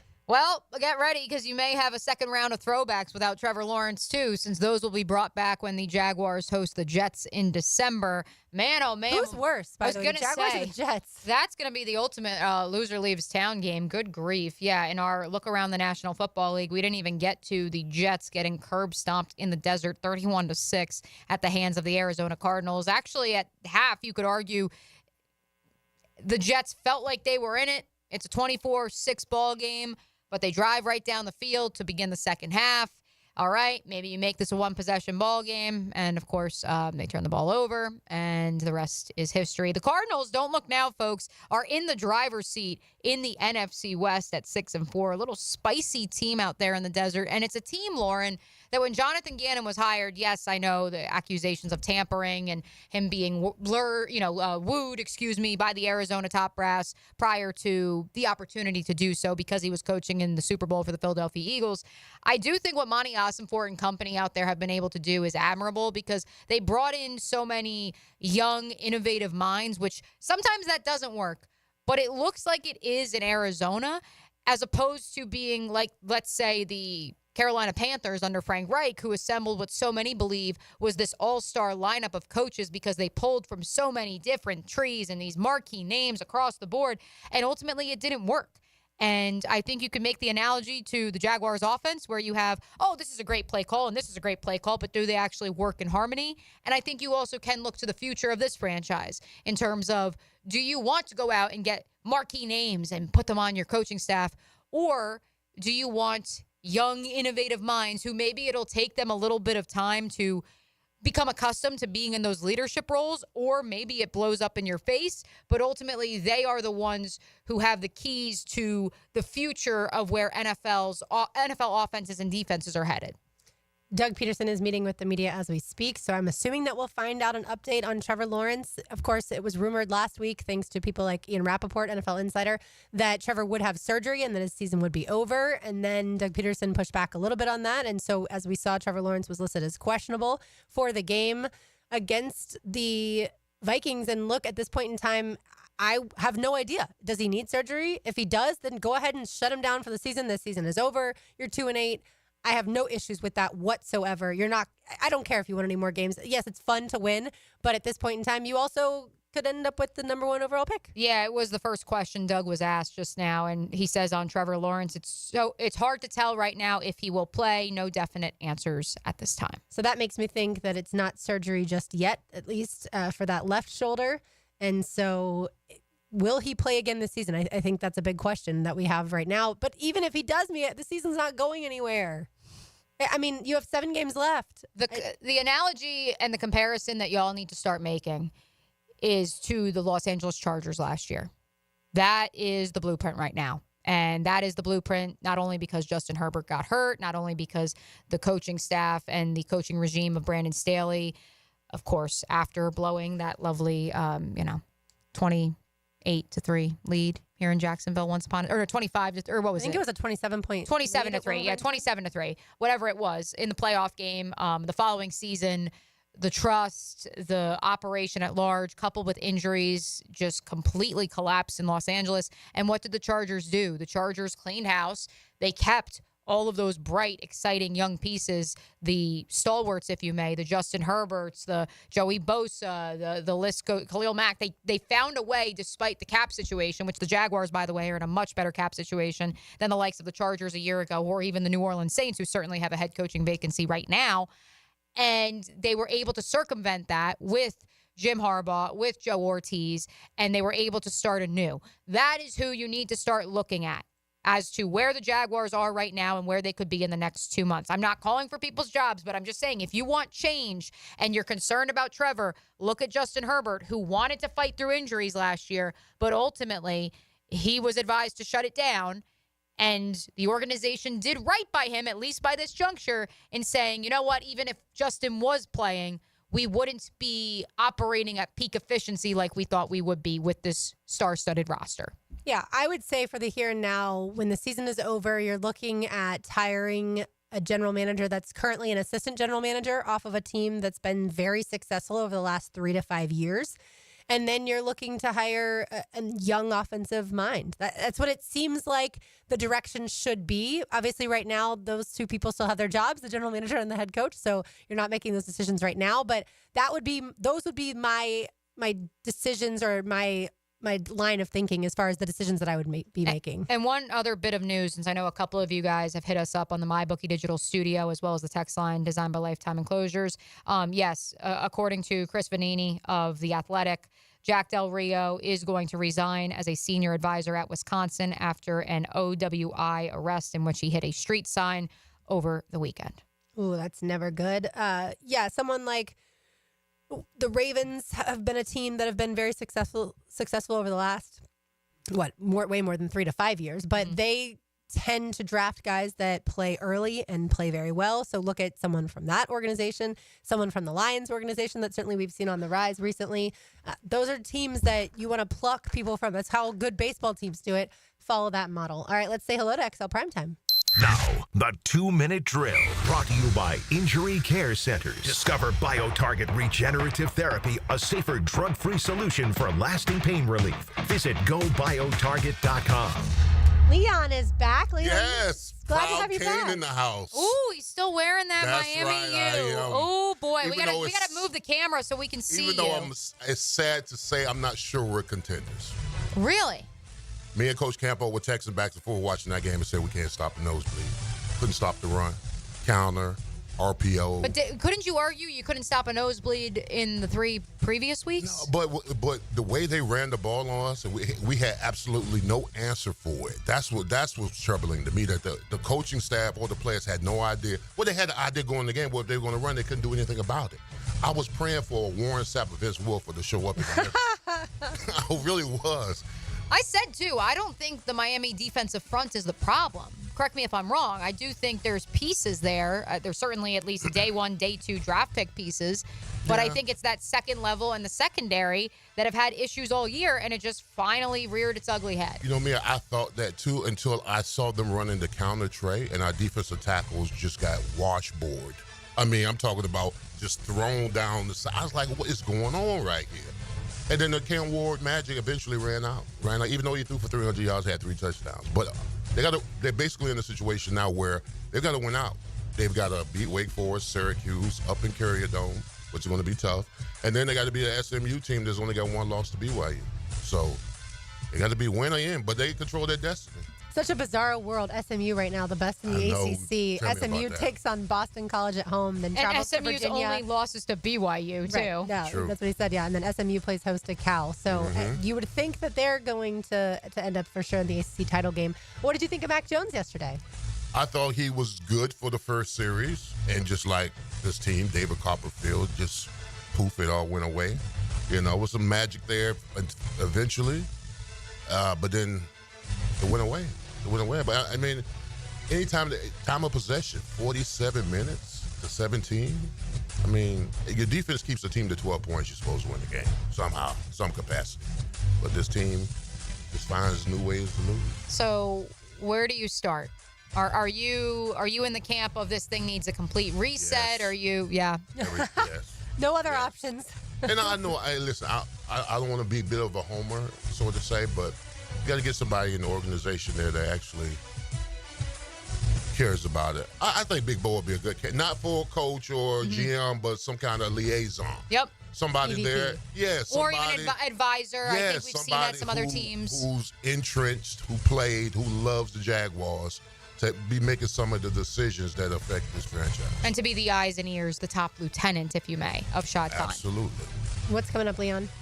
Jags and college football. Some amazing college football games over Saturday, except my Canes losing. So. Yeah, that Florida-Texas game wasn't amazing either. Oh, yeah. But guess what? I saw this on the internet. So it must be true. Ooh, it has to be true. So FBS, FCS. Yes. Oh, yes. Oh, in 11? Yes.